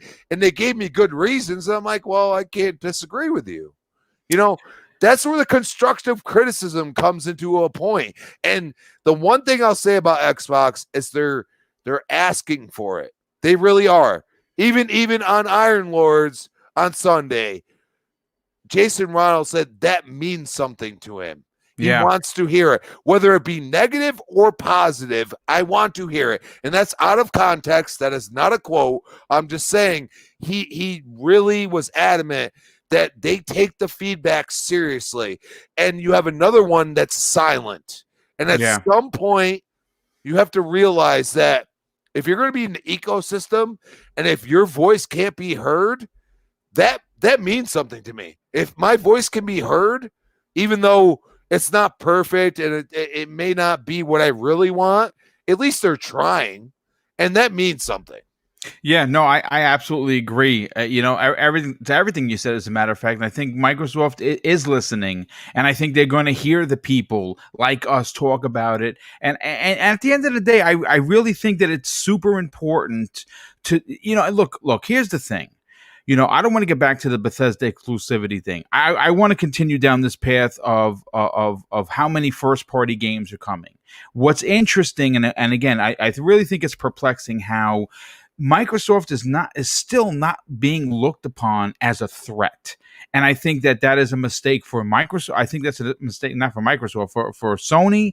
I think it's a mistake for Nintendo, but more importantly, I think it's a mistake for the industry as a whole, because I think that when you break down exactly what's coming out like I did, there is when I say onslaught of first party games, that cannot be said strong enough. But you know what? Let's get Everborn Saga's opinion on this. Everborn, when you see, when we talk about first party games, it's easy to forget what Microsoft has put together. 23 game studios with 35 plus teams, right? That's confirmed.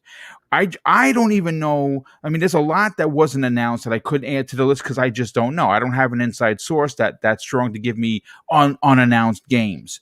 But what I did put in that list was what was announced, and that list is stacked. Why do you think not enough people are talking about Xbox and what they're going to bring to the table in the next 2 to 3 years?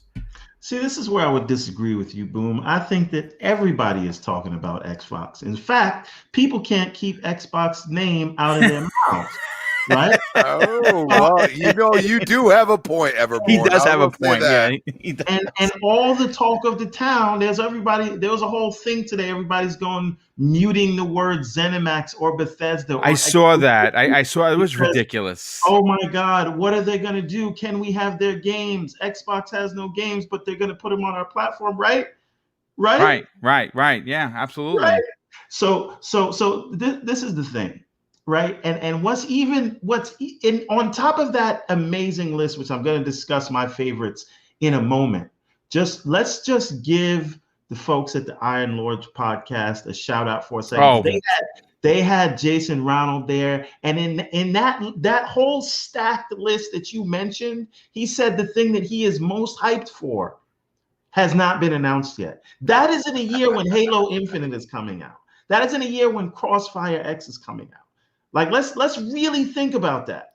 Yeah, that again, shout out and what's great about the Iron Lords is this is a team of guys that are all brothers, and I consider them to be family. Cog and I talk on a regular basis. King and I talk on a almost everyday basis. He was on last Friday's show. He's going to be back on this Friday's show to talk about Bethesda and the show on Thursday. Getting Jason Ronald to get on their show and actually say that the game that think about this for a second, folks. Everborn, thanks for bringing that up, dude, because that's a monster point. I just listed a ridiculous amount of AAA bombs, and for some way or another, Jason Ronald, designer of the Xbox Series X and S, said publicly that he is most excited about a game that's not even announced. That's it's crazy talk. And this is the thing. We're talking about, perhaps, and there's a super chat from Viper XT. Yeah, I definitely got to get to the super chats. But it's just something that he brought up that said ZeniMax Studios published 20 games last year. They could publish that's an average of 3 games a year or something like that. Here's the thing. Just Obsidian alone, before we even come to ZeniMax, could be doing 3 and 4 games a year. I don't know where they're getting all these teams from, whether it's the grounded team. I think they have 4 teams there at Obsidian. Right. And so when you talk about Ninja Theory, when we talk about the Coalition who's working on Gear 6, when we talk about everything that comes with the ZeniMax deal, when we talk about whatever Compulsion is working on, listen, when we talk about 343 Industries, because I don't like all the shade that 343 Industries is getting. I know that Halo got delayed, but I'm giving them a shot, and I think they're going to deliver. Oh, I think they're going to deliver in a big way, dude. My point is, they brought in the big dogs, bro. Let's go. And listen, but this is what you call an embarrassment of riches, right? This is no. I'm not even joking. Like this is. You thought that like the 360 days you had all of these games coming out. I have news for you folks. This is going to be crazier than that, and they are just getting started, right? And the beauty of it is, it's all in Game Pass, right? Now, I just want to talk about like I think The Ascent is a AAA game. Right? If you see, I don't know if you follow them on Twitter, but that game, the graphics, and It's ridiculous. I don't know. And I tweeted this, and they retweeted me maybe a month or two ago. I said The Ascent looks like it might be a better Cyberpunk style game than Cyberpunk. Oh right? wow, yeah. But for me, the one that I think I'm going to spend the most time on, the game that I'm going to spend the most time on that is not Halo this year might be Tunic, because as you all know, if you know me, I am a Zelda stan, unapologetic, and that game tickles my fancy. And then after Tunic, I'm super excited about 12 Minutes. 12 Minutes looks. Listen, again, these are a lot of smaller titles. I mean, think about this. We just saw 16 minutes of footage from Second Extinction, which looks freaking dope. That's an exclusive. Exo Mecha is an exclusive free to play. Listen, regardless of what type of gamer you are, there is something here for you, and it's all going to Xbox Game Pass, dude. And that's the thing. People don't realize this. They are just ramping up, right? Like January was the medium. What did we get in February? Oh, we had what was the big game in February? Anyway, the point is, every month now we just got the sports games, right, for the beginning of March. Yes, right? yeah. Mm-hmm. And this is going to continue, and the caliber of the games is going to raise higher and higher. Like it just doesn't stop. And I don't. When you said people aren't threatened by Xbox, or don't feel threatened, I think they do. And I think all of this talk and writing them off is just a defense sort of coping mechanism because they're afraid. Maybe. Right? Yeah, you might be onto something with that. And that's where it is. I have more to say. I'll jump in a little bit, but I don't want to take all the time. So go ahead. You can come back to me. Yeah, no, absolutely. You know, Mike Lowry in the chat says, don't forget about Crossfire X and Scorn, two other games I cannot wait to play. And by the way, Crossfire X's single-player campaign is being done by Remedy. Oh, well. You know, I mean, there's a lot to get excited about. Tempest Sun, let's bring you into the conversation. But before I do, I got to catch up with some of these super chats. Again, the generosity is unbelievable. Gamer by Choice drops a $5 super chat and says, I can see Xbox letting some titles be multi-plat until the next big acquisition to keep regulators off of them, and then they make things exclusive. I mean, that's a pretty interesting thought and theory for sure. Our good friend Bounty Boom drops a very generous $5 super chat and says, have to go, but great show. Hit that like button. Bounty, enjoy your work and be careful out there, brother. Oh, our good friend and brother Gaming Forte is here. Man, we got to get you back on this show. You got to let me know when you get some time. Do we miss you here? He drops an outstanding $5 super chat and says, shout out to the best dang podcast on Monday night. Bethesda games will be exclusive to the Xbox and PC platform. People need to get ready for that. Well, there you heard the Book of X at the end of that. The Book of X, indeed, absolutely. Viper XT, wow, dude, he drops an outstanding and very generous $20 super chat and says ZeniMax Studios published 20 games last gen, basically an average of 3 games per year. If they keep that pace and you add what the other Xbox studios have on the horizon, the future of Xbox is going to be insane. Wow, dude, that's a great point. Every month. Yeah, could you imagine a AAA banger? They wanted one every quarter. I think we're going to get one every month. I think you're onto something. Tempest Sun, this list is stacked. Right. This is just the first party stuff. What's interesting is we don't know what second and third party exclusives. As a matter of fact, supposedly one of the stories we're covering tomorrow on the Xbox One-on-One is From Software has a space game coming out, an outer space type title that is going to be in their format exclusive to Xbox, according to a rumor that I pulled from one of the websites. We're going to be talking about that. When you take what's coming in 2021, when you add what we know that's coming in 22 and 23, and then you turn around and you get quotes from Phil Spencer saying we have several surprises that are unannounced games coming in 21. You got Jason Ronald saying his favorite game hasn't been announced. Should people be concerned about what Microsoft will do in this next generation? Concerned for who? Because it all just seems good to me. I mean, concerned, absolutely not. When you just list that Onslaught, that was just this year, dude. Like you just said, my goodness gracious. And you know, the cool thing is there's such a variety there as well. One thing you could be like Mag said, if there's too much to play, you know, you have to quit his job, right? That's to play everything. Naturally speaking, you know, like a normal person wouldn't play everything. They're just going to pick what they like. And there is such a wide variety. Like I was listening to your list and there was honestly so much that it was like staggering. But when you said Age of Empires 4, I don't know who many people or how many people in the chat. I knew that was going to make you smile, dude. Exactly. Like, so, I mean, there's a lot of people like me that love that stuff, but you know, that's one of those things that just stuck out to me. As soon as you said it, I was like, oh God, I was like, I need that now, you know? And there's just such a good variety. I absolutely adore it.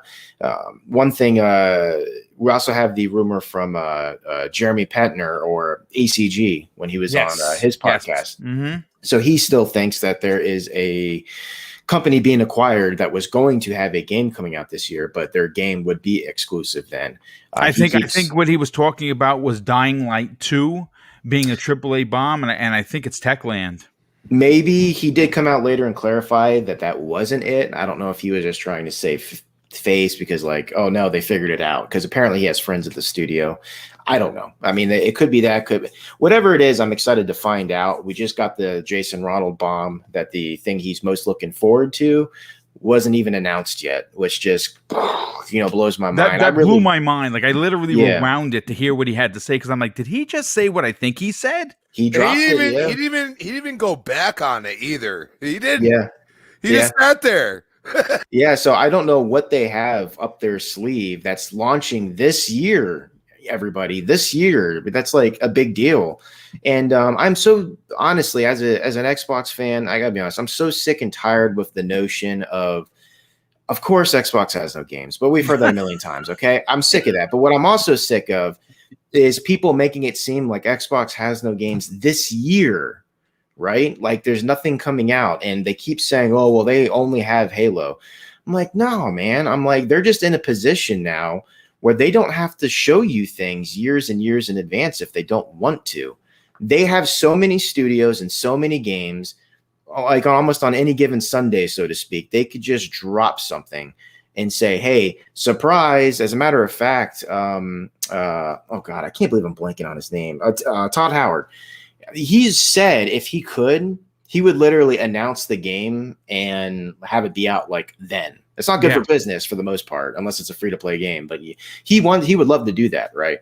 So I don't know. Like I've said it before. I think one of the big studios to keep an eye out for is Arcane. I don't think near enough people play their games, appreciate their games. Apparently, they're working on a new AAA IP that hasn't been announced yet. That's something I'm personally looking forward to. I mean, besides Deathloop, of course, but you know where that's going. But so it's even newer than that. They haven't announced that yet. I don't know, man. It's so awesome for me personally. Like I don't know if you did you in that lineup? Did you mention Phantasy Star? New Genesis? No, I actually did not mention Phantasy Star or Stalker 2 for that matter. Or yeah, Stalker 2 is huge with the PC community. There's a big player base there that's like kind of a cult classic. For me, Phantasy Star, like my wife and I are helplessly addicted now again to Phantasy Star Online 2. That's going to be awesome, dude. That's a new game they're tying to an existing game. I've never in my life seen anything remotely close. Matter of fact, I told my wife, she's like, that's so cool. There is literally an elevator that's used to transfer to different like worlds, so to speak, in that elevator, like normal, if you're in Phantasy Star Online 2, you walk into it, you press a button, and in the list it says New Genesis. You hit New Genesis and you're transported into an entirely new game. And it is quite literally a new game that they're tying all of your outfits, your goodies that you've unlocked in this game here gets transferred into the new game. And then there's new stuff in there you can unlock and transfer it back to this one. So that alone, if you're into MMOs or anime-based games and stuff, that's a huge one. I don't think you mentioned that's not exclusive, but Scarlet Nexus, they have the marketing rights to that. That looks freaking awesome coming out. It's such a huge list of stuff that I'm getting myself goosebumps because it's so exciting, right? And yeah, just the takeaway is what Jason Ronald said, a big dog over at Xbox, that he's most excited for something not announced yet coming out this year. Yeah. So I don't know. It could be the compulsion thing. I don't know. I have a really good feeling. I think that's close. I think that's close. You know, I mean, obviously he wasn't talking about Hellblade, which I think is close. I don't know how close it is, folks, but I think that could be, you know, a holiday or maybe even early 2022. I don't know. Mm-hmm. But we're going to start seeing these games come out. And my God, it is going to be incredible. And see, that's the thing that's pretty incredible when you break it down. And I have to keep saying this. Every one of those games, folks, think about this for a second. Think about this for just 1 second. Just pause the show. I listed off, let's say 50 games just for shits and giggles. If you want to go crazy, 60. You don't have to buy one of those games. Every one of those games are in your freaking Game Pass subscription. I mean, like, are you serious? Yeah, dude, I was going to say, like, listen, the last thing I'll say, because I know we're running short on time here, but listen, do you remember a few months ago? It was only a few months ago, right? There was the notion, or Phil said it, he wants to have a AAA first-party game every quarter. So people were thinking to themselves, 4 AAA games a year? Are you kidding? Like, they can't do that. It was like everybody thought they couldn't do it, right? Now it makes sense. As a matter of fact, they're going to have to start sitting on games because their games are going to cannibalize themselves. Yeah. They're going to be in such an awkward position where they're going to have games ready. When do they launch them? Like, when do they come out? They're going to have to start double dipping in this, not double dipping, but launching them one right after another, closer than they would probably like. Because what are they going to do? They're not going to sit on a finished product for a long period of time. They're just not going to do it, right? They're going to keep on polishing said game, the developer is, until, you know, it's ready to come out. And I don't know, man. I don't think they're going to have a problem with polish. They're going to have the time because they have so many studios and so many teams within said studios. The amount of games they have that they could come out with in the next 2 to 3 years is absolutely staggering. Blows out of the water that 4 games a year talk. And just to think that a few months ago, everybody was poo-pooing that notion like they couldn't do it. Now, honestly, the new narrative is going to be they have too many games. What the heck do we do with our time? Tempest, I figured it out. I think we just landed on a landmine here, stepped on a landmine. The reason everyone's talking about exclusivity or non-exclusivity is because there's going to be too many games to put on the Xbox. Too many. They have to put them on the PlayStation. That's what it is. Yeah, you're right. I'm telling you, man, it's crazy. Like, people like to act like this storm isn't coming. Why would it not? There's just the math speaks for itself. Yeah, it speaks for it. And games. The reason I say it like this because games take normally 2 to 3 years, sometimes 4. Even if they were to take 5 years per game, which is a long development cycle. Even if that was the case, they have so many studios. They will have to start releasing games here soon.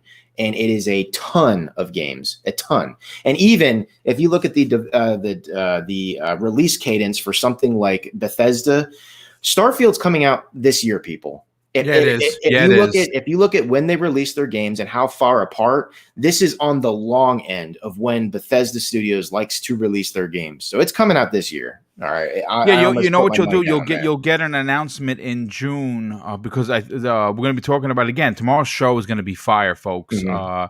They're talking about two shows: a Bethesda show separately and an Xbox show right after or right before. I guarantee you get Starfield gameplay. That's obviously late June, and they tell you it's coming out in September.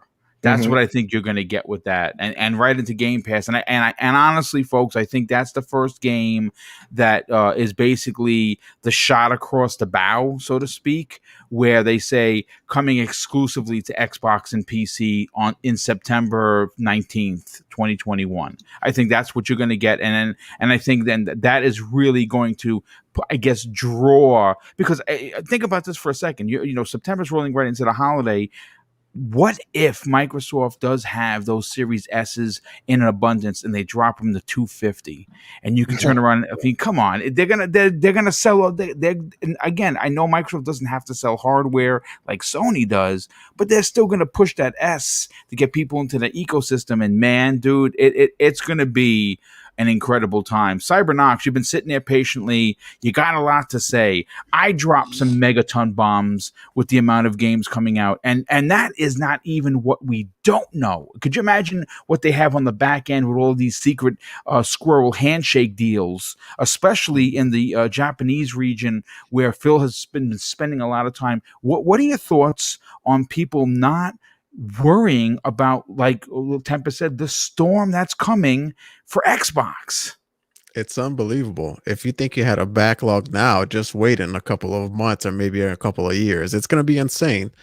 The amount of content that we can already foresee coming to the Xbox platform, it's insane, man. It really is. Kind of what we've been saying here, we kind of say jokingly, but it's true. You can't find the time to play all these games. It's just too many games coming out all the time now. And now I just imagine what it's going to do to you when if it meets that expectation, if it meets that quality that we so want and we so deserve, right? We're going to want to play all these games, and there's just not going to be enough time in the day for us to play it. It's unheard of, man. It's there. Xbox right now, they are really in a position to really take advantage of this gaming industry. You know, with Xbox Game Pass, everything ties in, and their ability for giving people the ability to play wherever they want, PC, on an Xbox, you know, coming to TVs, you know, xCloud right now, you could probably play on any device. It's amazing, man. It's amazing. And boom, you said something extremely important, which I mentioned this to people too. If you look at that list, right, and you pick, I don't know, 3 games out of that list at $60, you know, that's $180 right there. That's the price of Game Pass for a whole year. Yeah, that's right. That's You right. know what I mean? Like the value is there. Like it's amazing. Like 12 minutes is one of those, like when Everborn was mentioning it, I can't wait to play 12 minutes, man. That game just like captured me in a way, and I was just like, I cannot wait. I mean, the voice acting talent on that dude, alone. I mean, it's so William good. Dafoe by himself, McAvoy and Daisy Ridley. I mean, come on. Yeah. It's ridiculous. It's insane. And also kind of what Everborn mentioned too. Jason Ronald said, "Oh, what I'm most excited for hasn't been announced yet." Like, what? You know, how can you look at that list and then just be like, "Oh, there's nothing coming this year"? Like, that's just not accurate. You know, let's be realistic. There are games coming this year. They are, you know, they have to make these announcements soon. I believe these announcements are going to come around E3 time, or when E3 used to be. So around June, we're going to hear more about Halo Infinite. We're going to hear about all the games coming, you know, the rest of this year. And with this Bethesda acquisition, whatever they had in the works and it's ready to come out, you can bet your bottom dollar that this year it's going to be full of games. Yeah, it's going to be one hell of a year.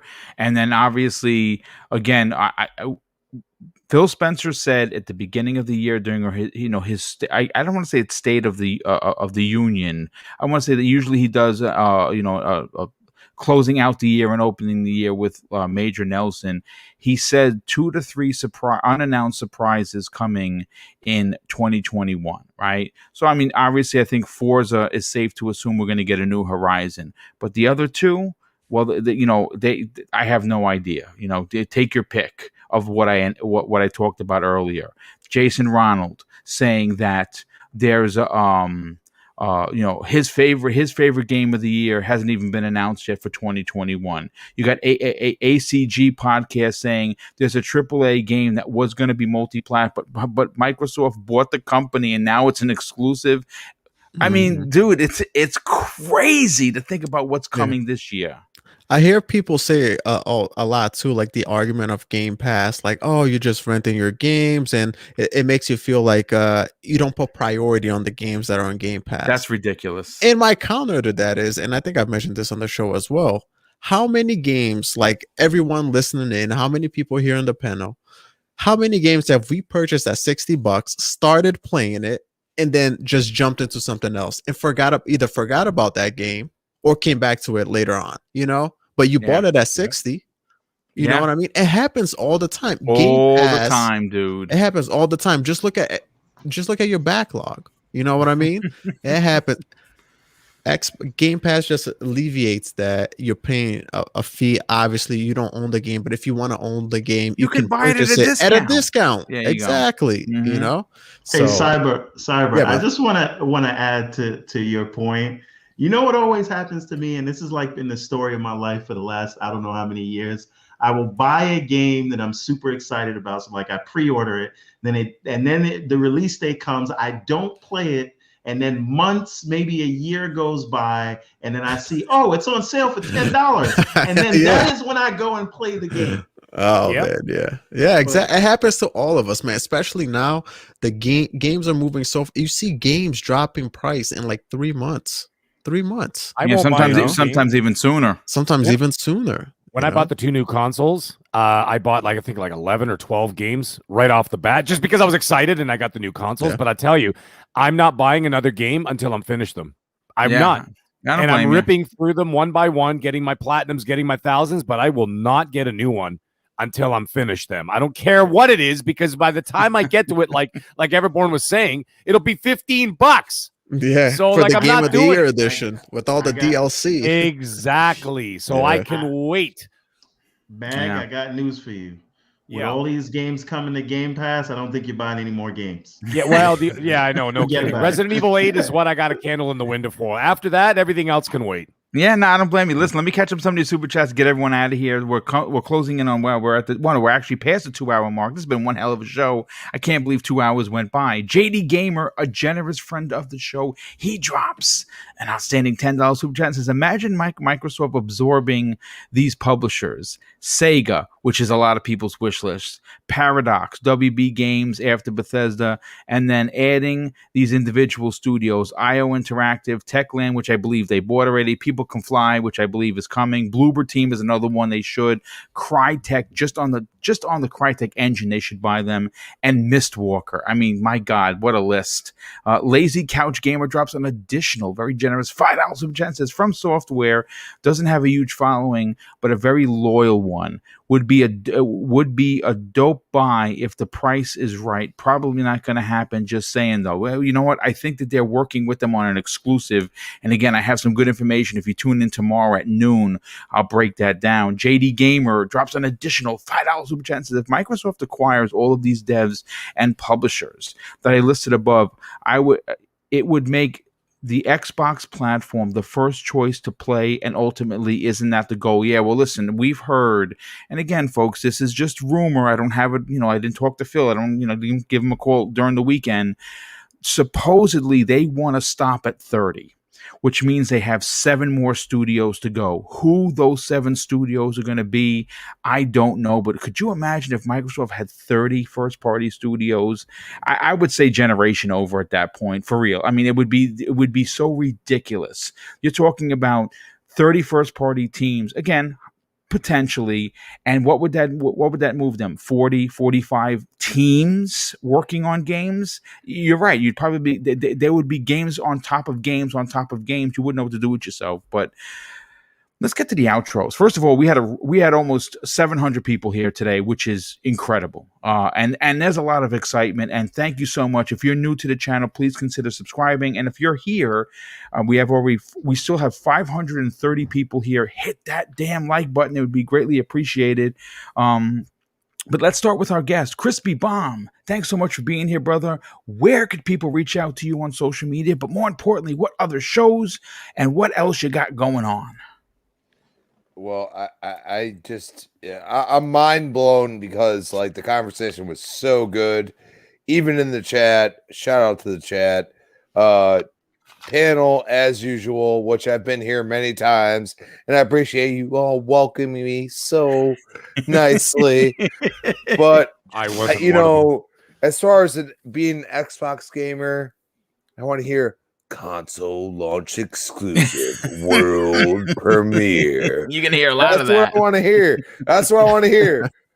Console launch exclusive world premiere. And that's what we want to hear. But I think we're a year out from hearing that more than we can even handle.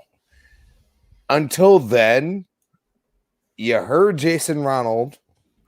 You've heard many people clamoring about games that they have not announced.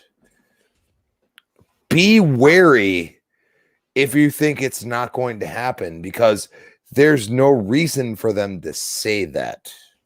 Yeah, no, Think absolutely. about it. 100%. Yep.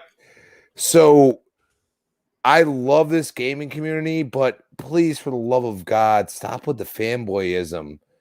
You know, we need to come together and enjoy games. Stop the bull crap. Mm-hmm. Be yourself. Enjoy the games you like, but don't hate somebody for enjoying the games they like. Yeah, 100%. And that is a huge thing. But it's at Crispy Bomb on Twitter, Crispy Bomb 28, Xbox Live. Hit me up. Yes, I will try to teach you how to play Gears. Hasn't worked lately.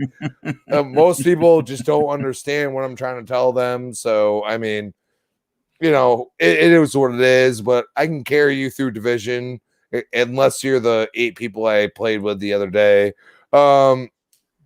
Yeah, and I will be on Retro Renegades 7 p.m. tomorrow night. Next podcast, Thursday, 8 p.m. I will be there, and we'll probably be talking trash to each other. That's what we do. We love each other, but we talk a lot of trash. And I'm sorry, Boom, but apparently my work has decided that I need a day off, so I will be back on Breakfast with Boom, 10 a.m. Friday. Nice. Excellent. We thought we were going to miss you, but we got King David joining us, and it's going to be a big, big show. Cannot wait for that. I heard King David. That's what happened. No, I'm just Well, thanks so much for being here, brother. Definitely appreciate it very much. Cybernox, or should I say Cyberthesda, where could people reach out to you, strike up a conversation, potentially yell at you for Outriders commentary, and tell people about your YouTube channel? Yeah, appreciate that, Boom. A great show tonight, guys. We could have been talking about this pretty much for another hour or two. Chat, you guys are amazing as always. You can always catch me here every Monday, 8 p.m. Primetime Gaming Podcast. You can also strike up a conversation with me on Twitter. That's where I'm mostly more active. Cybernox there too. I'm pretty much Cybernox everywhere. Steam, PlayStation, Xbox Live. I'm primarily on my Xbox, so if you ever want a game, just hit me up there, guys. Yeah, absolutely. And you know what? Tell people real quick about the Xbox Game Pass Club. I think that's really interesting, dude. Cool, man. Yeah, Xbox Game Pass Club is my second channel I started. Pretty much we go there. I treat it like a book club. My goal is to build up a community. Shout out to everybody who's been subscribing. I really appreciate each and every one of you.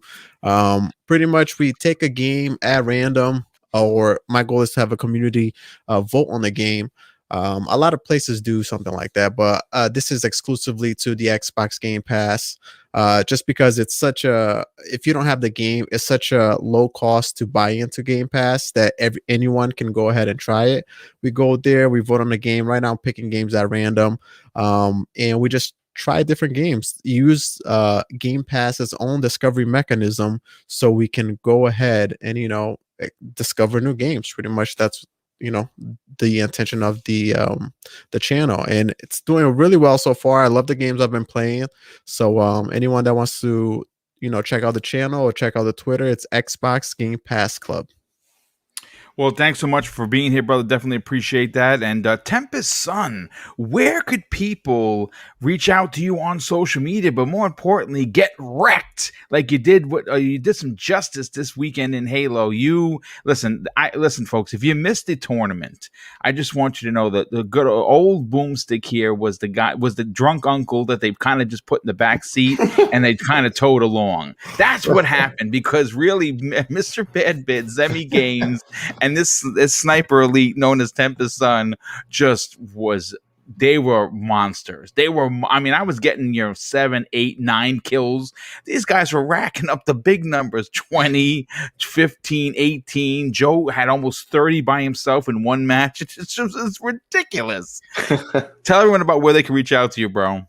At the Tempest Son on Twitter. My gamer tag is Tempest Son, and yeah, I mean, if you want to play a shooter or something, you can do that. Like I said, right now. More importantly, if anybody out there is interested in playing Phantasy Star, play with us. My wife and I are playing. We need people to play with, but yeah, no, man, this was fun. Fantastic show, good turnout. It was awesome, bro. And I look for the next one. Yeah, thanks so much for being here. Real quick, 2 super chats. Viper XT, wow, dude, he drops another outstanding $5 super chat and says, the new term, we want Microsoft exclusive. I like it. And Philly Eagle, a generous friend of the show. Philly, thanks for being here, brother. As always, great to see you in the chat.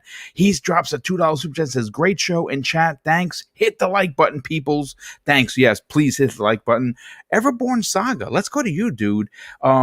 Great news on your Kickstarter. You guys killed it. I mean, wow, the community came out big. Talk about that, and where could people reach out to you and strike up a conversation on social media, and more importantly, check out the Everborn Saga? Well, first of all, I just want to take a minute to shout out the man Mag. He got his books. He shared it out. I really thank you.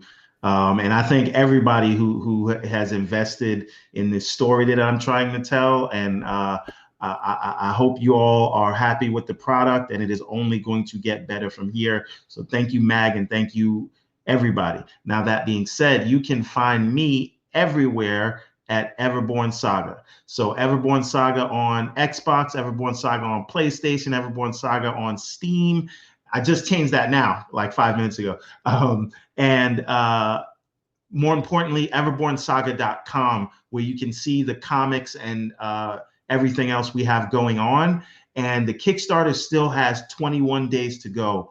Now, we hit our goal in the first 24 hours, but we've created some stretch goals because a lot of people said that they wanted to see the unreleased Everborn novel, Everborn the Remnant. And so we have some stretch goals there so that we can hire an editor and bring that to all you guys. This is a huge universe that represents over a decade of world building in my life. So I thank everyone who's just seeing it now. And we're already successful, but if you can, check out everbornsaga.com, click the link at the top. It'll take you to the Kickstarter campaign, and maybe we can also make a novel happen. So if you're into fantasy novels, that's what the next thing we're trying to do. So I thank you, everybody. I thank you, Boom, Iron Lords, everybody. And thank you again. Thank you, Mag. Thank you, everyone who's checking the book out. Great stuff, dude, and well-deserved. You're working real hard, and listen, this is a small channel, but anything I can do to help push your dream forward is makes me happy as a content creator, because really that's what we should all be doing for one another, not worrying about if someone's going to take a sub away or take a view away from you. We should all be looking to lift each other up. That is what this channel was built on, and that's why you will continue to see new voices and new gamers making their debut few appearances on my programs because, again, that is what this channel was built on. And last and no way least, I'm very disappointed we didn't get Tony Baloney. We got to get him on this show. He is definitely someone that does not like Kratos dancing like a pop star. I saw that video. Really good stuff.